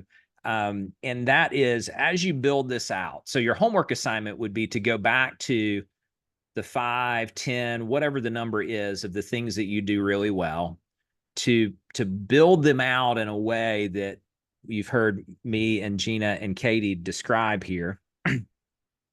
And then those pieces that like further validate what you're good at are going to show up in 2 spots. The first spot, which is kind of the obvious one, is it's going to show up in the refined versions of your buyer consultation and your listing consultation. So right now, for most, there's probably like a one sheeter in your consultation, which presumes that you're doing one, that says like, here's the stuff that we're good at, or like, here's our track record of success. And I'd like for you to imagine that you're just making that more robust. You might, in this case, have an entire page dedicated to, using Katie's point, to the back end systems of your team and how you scoop stuff up before people step in it, and the key players of that, and the background of that, and why there's a very, very, very high probability that it's going to be smooth sailing to closing when you work with Katie and her team. That might be one page within your whole consultation. Now, are you going to hit that page in depth every time? Probably not. But think of this as like you're building this really robust deck of cards that you're strategically playing as it's either important to the client or it comes up in the conversation, or maybe it shows up in your pre-appointment packet. So, okay. So in the consultation packets and collateral material itself is one place that's the more obvious place where this is going to show up. The other, I would argue maybe more important, but less obvious place that this shows up is in your brand and content marketing long before the prospect even engages with you.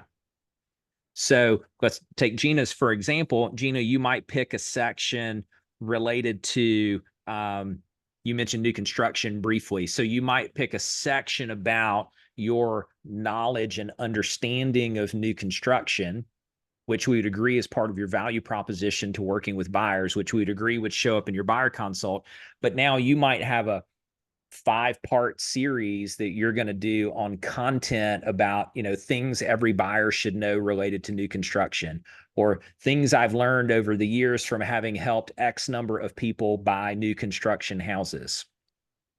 And you could all appreciate how if I'm in your database, or I'm being marketed to by you, I'm not in the decision cycle for buying real estate whatsoever, but I'm seeing this interesting content about Gina's knowledge of new construction, and I'm sort of filing that away. It's further building her validity as the real estate professional. And you see this in professional marketing all the time. So 4 years from now, Sarah and I are meeting with Gina about buying a house. I have zero reason to question her knowledge in new construction because I've seen this brand marketing accumulate over time.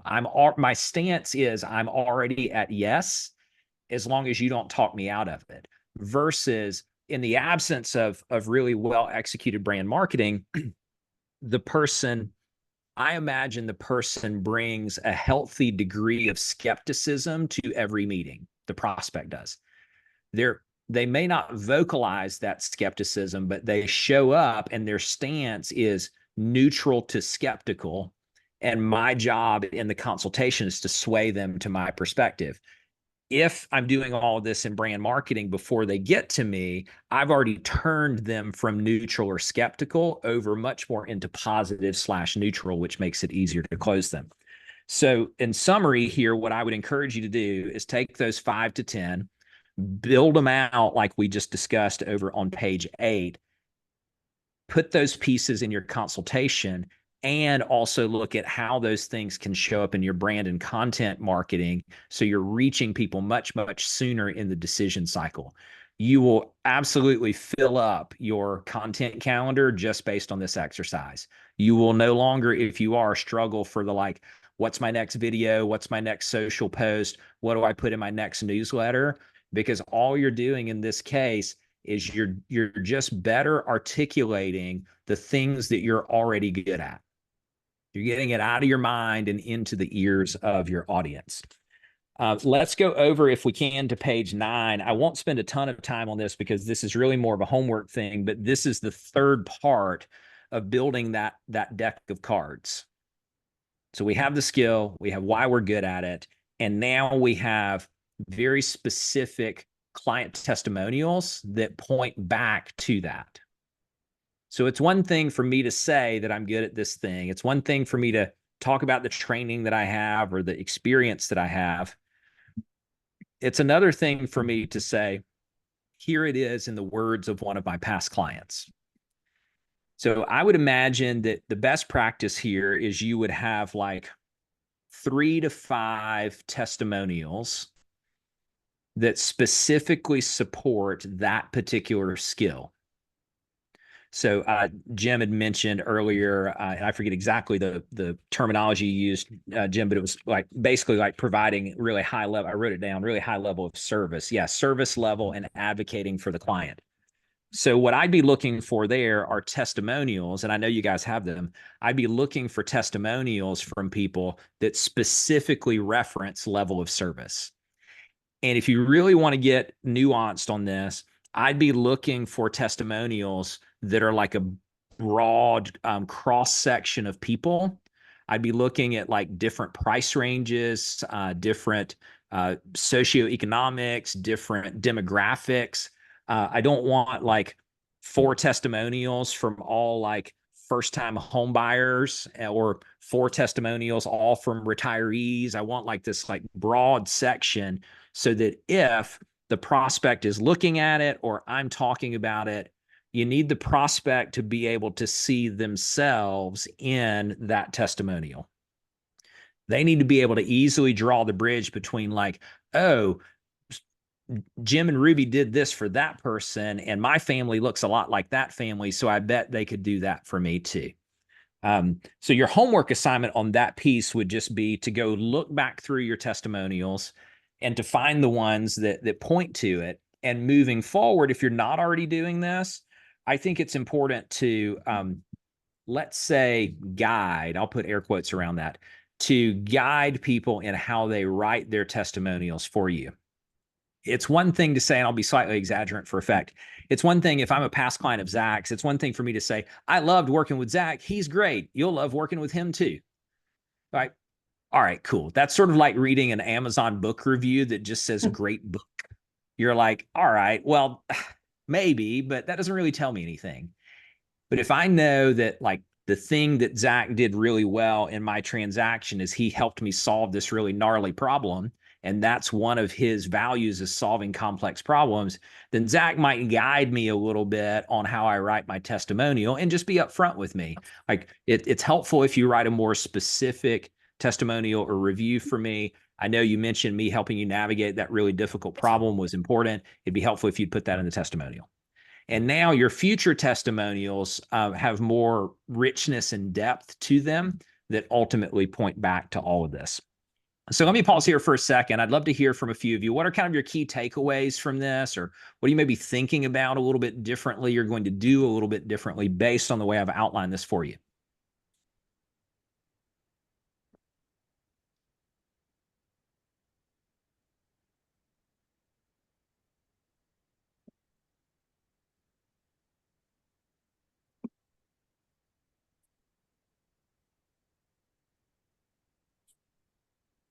Bill, I don't think we've ever thought about grouping reviews or, together with the same kind of theme to give them to people versus just kind of throwing them on go to Zillow and look up our reviews or Google or whatever. I think that's a really brilliant idea. Never thought about that.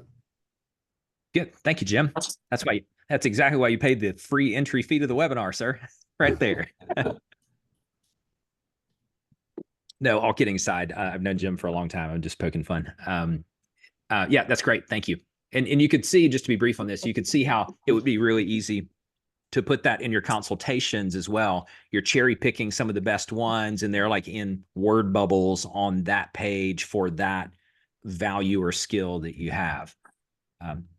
Thanks, Jim. Who else? What are you taking away from this?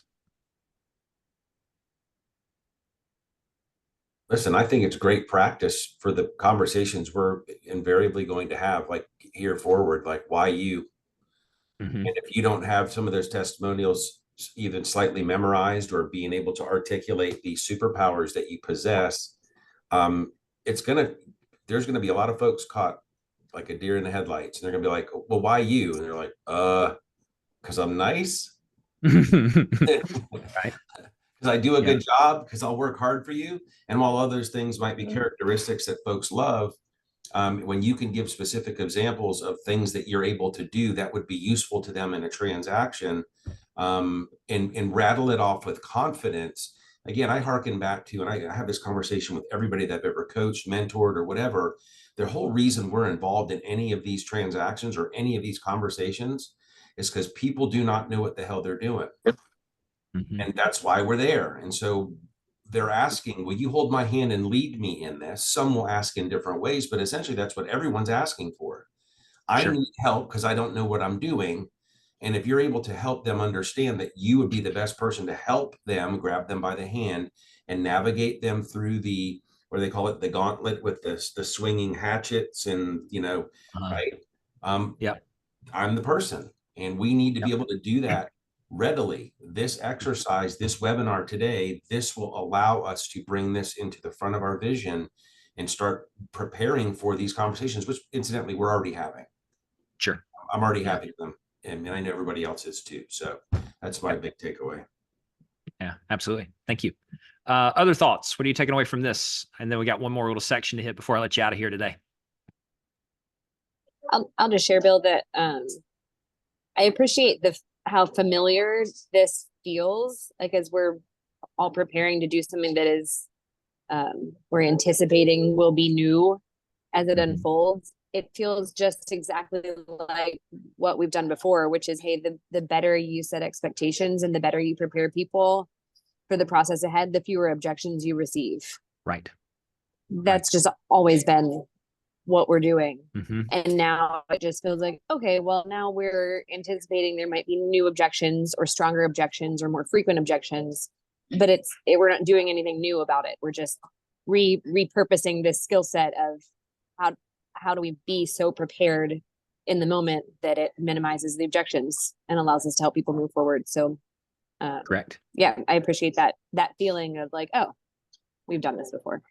Right. Exactly. That's a great point, Katie. It's not a reinvention of anything. It's I think like further clarification of things. Now it's possible, and I don't think it's true for any of you on the call, but it's possible for some agents, they look at this, and if they went back to page 7 where they're writing down all the things that they're good at or all the things that they think are valuable to the client, they might look back and say, well, actually, that's kind of a short list. Like if I'm being really true with myself, like maybe my skills aren't as great as I thought they were, or maybe I don't have what it takes to deliver $15,000 or $20,000 worth of value per transaction. And if they're willing to get that real with themselves, which I think is awesome, then that moves them along this growth trajectory to get good at it really fast. Anybody else have anything they want to share from this section? Things you're taking away, thoughts that are being provoked?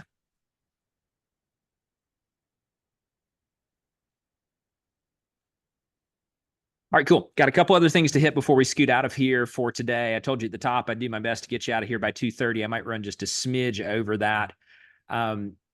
Scenario planning and objection handling, which we've talked about quite a bit. I gave you the Jane and the Smiths example, but here are some other ones. We're not going to turn this into an exercise today, but I would love for you to do this for homework. Being prepared for this before it happens. These are the most common ones that I'm seeing right now that I think are just going to become more prevalent. In no particular order, you meet with the seller's willing to pay you your fee, but is unwilling to pay a buyer's agent. And now you have a decision to make. But before that decision, there's a whole conversation that you're going to have about the pros and cons of approaching that as a strategy. If you haven't had this happen yet, it's going to happen. And so how you're going to navigate that, I would say having that answer ready to go, understanding again in the spirit of like black and white and gray, which philosophical approach are you going to take there? You go to the next one. The buyer can't afford to pay you out of pocket, and or they're concerned about the cost of your fee. You'll come up with a handful of different answers there. I mean, the obvious one is the way that you're going to describe how your fee could potentially get rolled into the agreed upon offer.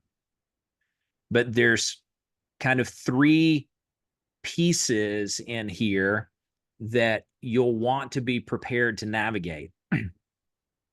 So buyer says to you, I can't afford to pay your commission out of pocket. The first, my brain thinks in flowcharts, so forgive me if I sort of describe it that way. My first sort of fork in the road or fork in the chart is Do they really have the money or not? So there's a whole little, I'll pontificate here for a second. There's a whole little branch of that tree that's like, what other assets do they have? Friends or family members who have money, retirement accounts they could borrow from or against, life insurance policies that they could get money from, other assets. Like, I'm not saying I'm going to suggest that they should do any or all of those things, but is it legitimately that they can't afford to pay me? Like, they have no net worth other than the few $1,000s that they're bringing right now. Or is it that we haven't properly educated about them on ways that they could tap into that? But let's say that you go down that trail, and now idealistically, what's going to happen is either you're going to represent them as a buyer, and the seller has already signaled that they're willing to pay a buyer agent commission that you think is a fair fee. Okay, great. That's kind of how things operate right now. But other alternatives are, the seller is only willing to pay, I'll make up a number now for discussion purposes only, the seller is only willing to pay 1% as a buyer fee, and your minimum is 2%. Those are things you're going to need to discuss in the buyer consult. Other extreme option, which you're already thinking about and have maybe tackled already, is seller is paying 0 even after your attempts to negotiate. Seller says still 0, and your buyer can't afford to pay you. How are you going to handle that situation? These are things that if you haven't thought deeply about them, and I think we'd agree these aren't like super complex things to figure out. I think you just need to go far enough down the path that you've decided in advance how you're going to address these scenarios. To Katie's point, you're bringing this up as like there are a handful of options, Mr. and Mrs. Buyer, around how my fee can be paid. Option 1, option 2, option 3. Here's what we're going to do if option 1 plays out. Here's what we're going to do if option 2 plays out. Here's what we're going to do if option 3 plays out. And you reach agreement on all of that. In language patterns, it's called future pacing. You're future pacing all possible scenarios. You're addressing those objections in advance at the consult, and then you're moving forward based on that. The other one that I see not super prevalently right now, but I think we're going to see more of, is this distinction between kind of a non-exclusive, almost like one-time showing agreement type contract. Now, you're all in different states, and I'm not qualified to say what your forms are going to look like or what your firm is going to allow. But I think we're going to see more of this, like there's a fair amount of friction for a buyer to go from, I think I want to buy a house, to I'm going to sign this contractual agreement with you that puts me on the hook for tens of thousands of dollars. Most of you will be fluent enough in how you're delivering your buyer consults that you won't see much of a challenge in this. But you might still decide to put something in place that is I'll just make up some terminology, a one-day agreement where there's no compensation being paid to you, but you go out and agree to show them 5 houses. Pros and cons to that strategy. You've seen some big companies who have already put that in place. What's happening there, though, is that the amount of friction the buyer perceives in that commitment is really low, which is a pretty reasonable strategy. But in this case, a buyer says they don't want to commit to paying you, and they know another agent who's willing to show them houses for free. If you got that objection, how would you handle that? The next one is more like the scenario with Jane and the Smiths.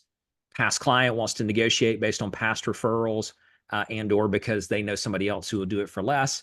And then the one that's not super prevalent right now, but I think with the direction that rates are headed over the next 12 to 18 months and the pent up buyer demand in most of your markets, this is one you got to be ready for.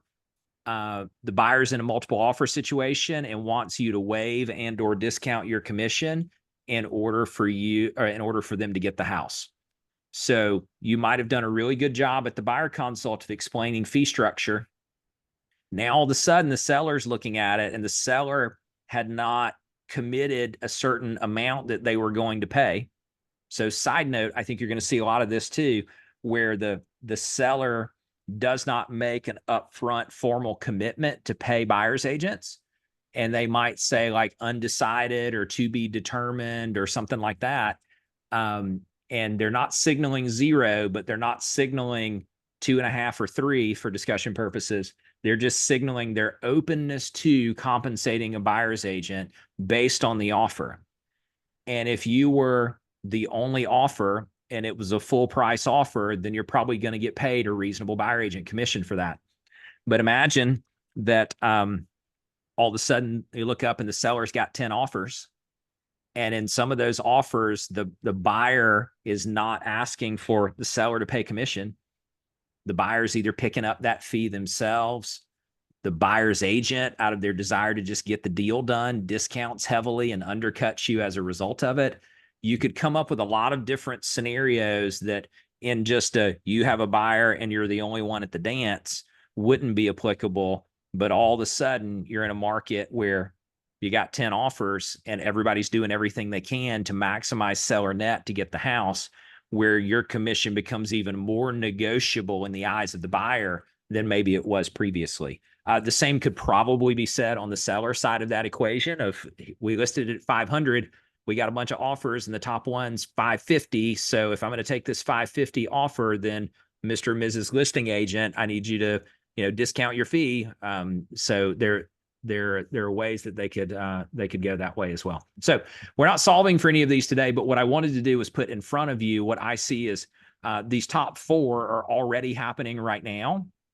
And I'm hearing much more about them now than when I wrote the research paper about 3.5 months ago. When I wrote that paper, I'd heard a little bit and had sort of suspected, as you all did, that the noise was going to get louder, and it has. And then this multiple offer thing, I think, is going to become much more prevalent as we get some rate relief over the next 6 to 12 months. Okay, final thing is this action plan. There's a few things in the action plan that I didn't get to today, but I cover pretty extensively in the research paper. Number 1 is always going to be part of the action plan. That's the positive and proactive mindset. First mover advantage just says if you go do a lot of the things that we talked about today, you're going to win a lot more right out of the chute. You're also going to win a lot more in head-to-head competition because most of your competitors in your market are not doing any of this work right now. The second that we didn't touch on, but those of you who are clients have done this before, and that is do a thorough skills assessment of yourself and, if applicable, of everyone on your team, and get those skill scores to 80% or higher based on this new information. The full-blown skills assessment Sherry has put in the link, both in the chat box and in your manuals. There's this QR code that you can scan that will take you to a landing page for all of it. Number 3, which we spent some time on today, that is the determination of your compensation models and if you'll do any sort of a la carte pricing. So the compensation models thing is the black and white or the gray, the consequences of those. A la carte, which we didn't touch on today, but I wrote about a lot in the research paper as well. I think you're going to see more of that. So here would be the quick example. You, as a hypothetical, you agree to work with a buyer for a fee of 1.5%. But one of the conditions of that fee is they only get to look at 10 houses. And that's what's included in it. And if they decide that they don't want to buy any of those 10, now they owe you more on a per house basis to continue looking at houses. I'm not saying you should do that. I'm saying that's an example that's out there already. So the a la carte would be per house above this. And that's sort of a safeguard so that you don't end up showing 80 houses to someone that you've already negotiated a discounted commission on. Other things that I've seen show up is if I'm going to discount down on something, then my availability is going to be somewhat limited. I think Nelson made a comment on this earlier. And so that might look like you're going to get me or my team Monday through Friday from 9 to 5. But if you want after hour showings, or if we're having to negotiate this deal on your behalf on the weekend, here's my per hour rate, almost like an overtime rate, if you will. Do you need to get that complex with all of this? Probably not. Do I think that's going to show up in most of your markets? I think it will. And the DOJ and the Richmond Fed, who's weighed in a lot on this, they did a lot of the economics behind this that support the DOJ stance. Really think that there should be a complete decoupling, and that a la carte or menu pricing should prevail. I have some opinions on that, which maybe we'll do in a separate webinar. But anyway, that's action plan number 3. Really lean in on your comp models and work through that section. Number 4, we spent a lot of time on today. The thing I'll just hit one more time here is that as you're building that out, it's also informing your content marketing strategy. That's sort of some secret sauce there for you. And then number 5 is about the testimonials, which we talked about quite a bit. So my ultimate goal for all of us would be based on this. You've already done some heavy lifting. Take the rest of this and build out the rest of that value proposition stack, incorporate it into your presentations, incorporate it into your marketing, and then start working on this objection handling, scenario planning. What would you do if? And every time you hear an example from one of your colleagues in your office, or you see it in some of these social media groups or wherever you hear it, I want you to be thinking about, if I got that question, how would I handle it? If the buyer's agent on my team, if applicable, got that question, how would they handle it? And use this as a way of almost like role playing every scenario, or practicing when the stakes are comparatively low, because the stakes are going to get pretty high pretty fast if you're not prepared for this. You're going to see these questions come up a lot more, and every fumble is going to cost you thousands of dollars. So my goal is to get you to a point as quickly as possible that you're not fumbling. I know all of you on the call quite well. I think you're going to be in a really good spot on this, and I appreciate your time and attention today. Before we scoot out, any parting questions, thoughts, ahas, or takeaways from today, please?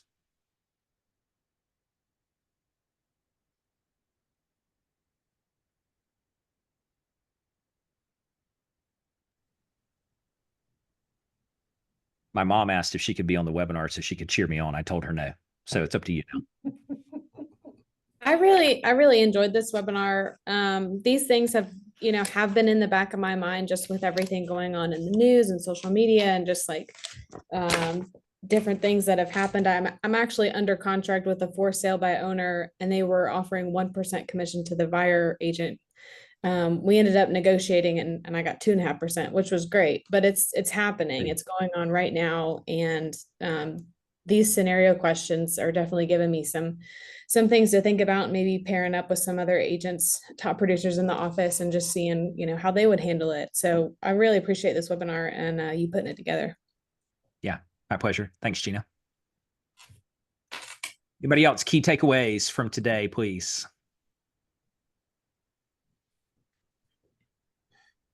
I mean, I feel like, last few years, with the exception of this year and last, were kind of like just show up and sell houses and everything was great. And while that might be the case, or maybe lingering into 23 and half of this year, I feel like now it's really, really time to get right around things. Mm-hmm. Being able to articulate your value and really, really believe in it. And be able to do it in such a way. Again, people have you in their company. I won't say everybody. There's some people that we all know that could be jerks, and they're like, "Hey, can you open up some houses for me so we can go? We don't need your anything else besides access to the house." And of course, we can choose whether or not we want to work with those folks. But by and large, folks that are looking to buy a house or even sell a house, they need our help. And so go into it with that consultative sort of, we hold the keys to success for them, and just be able to explain it really, really well. Yeah, absolutely. Thanks, Zach. Mm-hmm. Anybody else? This has been very valuable, Bill. I really appreciate your time and effort in putting this stuff together. I just think that the people that embrace this change and decide they're going to learn how to do their value proposition the right way and show their value are going to be okay. And the ones that basically have done just writing up offers for the past few years during COVID when it was easy, and they didn't have to do a lot of that. If they don't adjust, they're not going to be around much longer. Sure. Yeah, it's a great point. Great point. Thank you, Jim. One quick thing, I'll only go 30 seconds on this that these recent comments have triggered. I do believe that where we're headed in our business is a really, really good place. And ultimately where we're headed is a flight to quality where business professionalism becomes much more important than it is right now. This is a personal opinion statement, so you're welcome to take it or leave it. I also think that there are plenty of people in this business who have no business being in it. That doesn't mean that they're bad people. I love them as people, but disclaimer, disclaimer, disclaimer. The challenge that I think most aren't prepared for, though, is how long that flight to quality could take. So hear me out on this for just a second. Let's say that any of us on this call, because everybody here is an experienced agent, any of us on this call are going toe to toe in competition with another agent in the market, and the other agent in the market is willing to deeply discount whatever that represents to you. And maybe they have some relationship with the client or the prospect. And we do everything we can, but the prospect still decides to go work with that other person. And that other person, it becomes more like they got what they paid for type thing. And so there's this theme out there that is true, but I want us to be careful about that. Like, well, people are going to learn their lesson if they do that. That's true. But recall that for the vast majority of people, they're doing real estate transactions once about every 8 to 10 years. So if we swing and miss in head to head on this, and then we wait on them to learn their lesson by getting what they paid for, and then come all the way back around to us in this flight to quality, that might be years. Don't hear that as I'm negative on it, but just be real careful that it's not like they went to a new restaurant in town and ate a bad sandwich, and the next day they're just going to come back to your sandwich shop. Hear that as the lag on this could be years. So the battleground on the front end is just to not lose ground to begin with, and then to gain ground on the back end as ultimately quality rises to the top, which is all of you. So hopefully that's a combination of a little bit alarming, but also very encouraging, is that decision cycle is longer than I think most people might expect. Okay, Sherry put in the chat box for you as well links to all the resources from today and ways to contact us. If any of you are interested in some individualized help on this, or you'd like for us to help you work with your teams, for those of you who aren't clients of ours, we'd be more than happy to do that as well. Please reach out. And thanks for your time and attention today, and we'll see you next time. Thanks, Billy. Thank you. Thanks, everybody. See ya.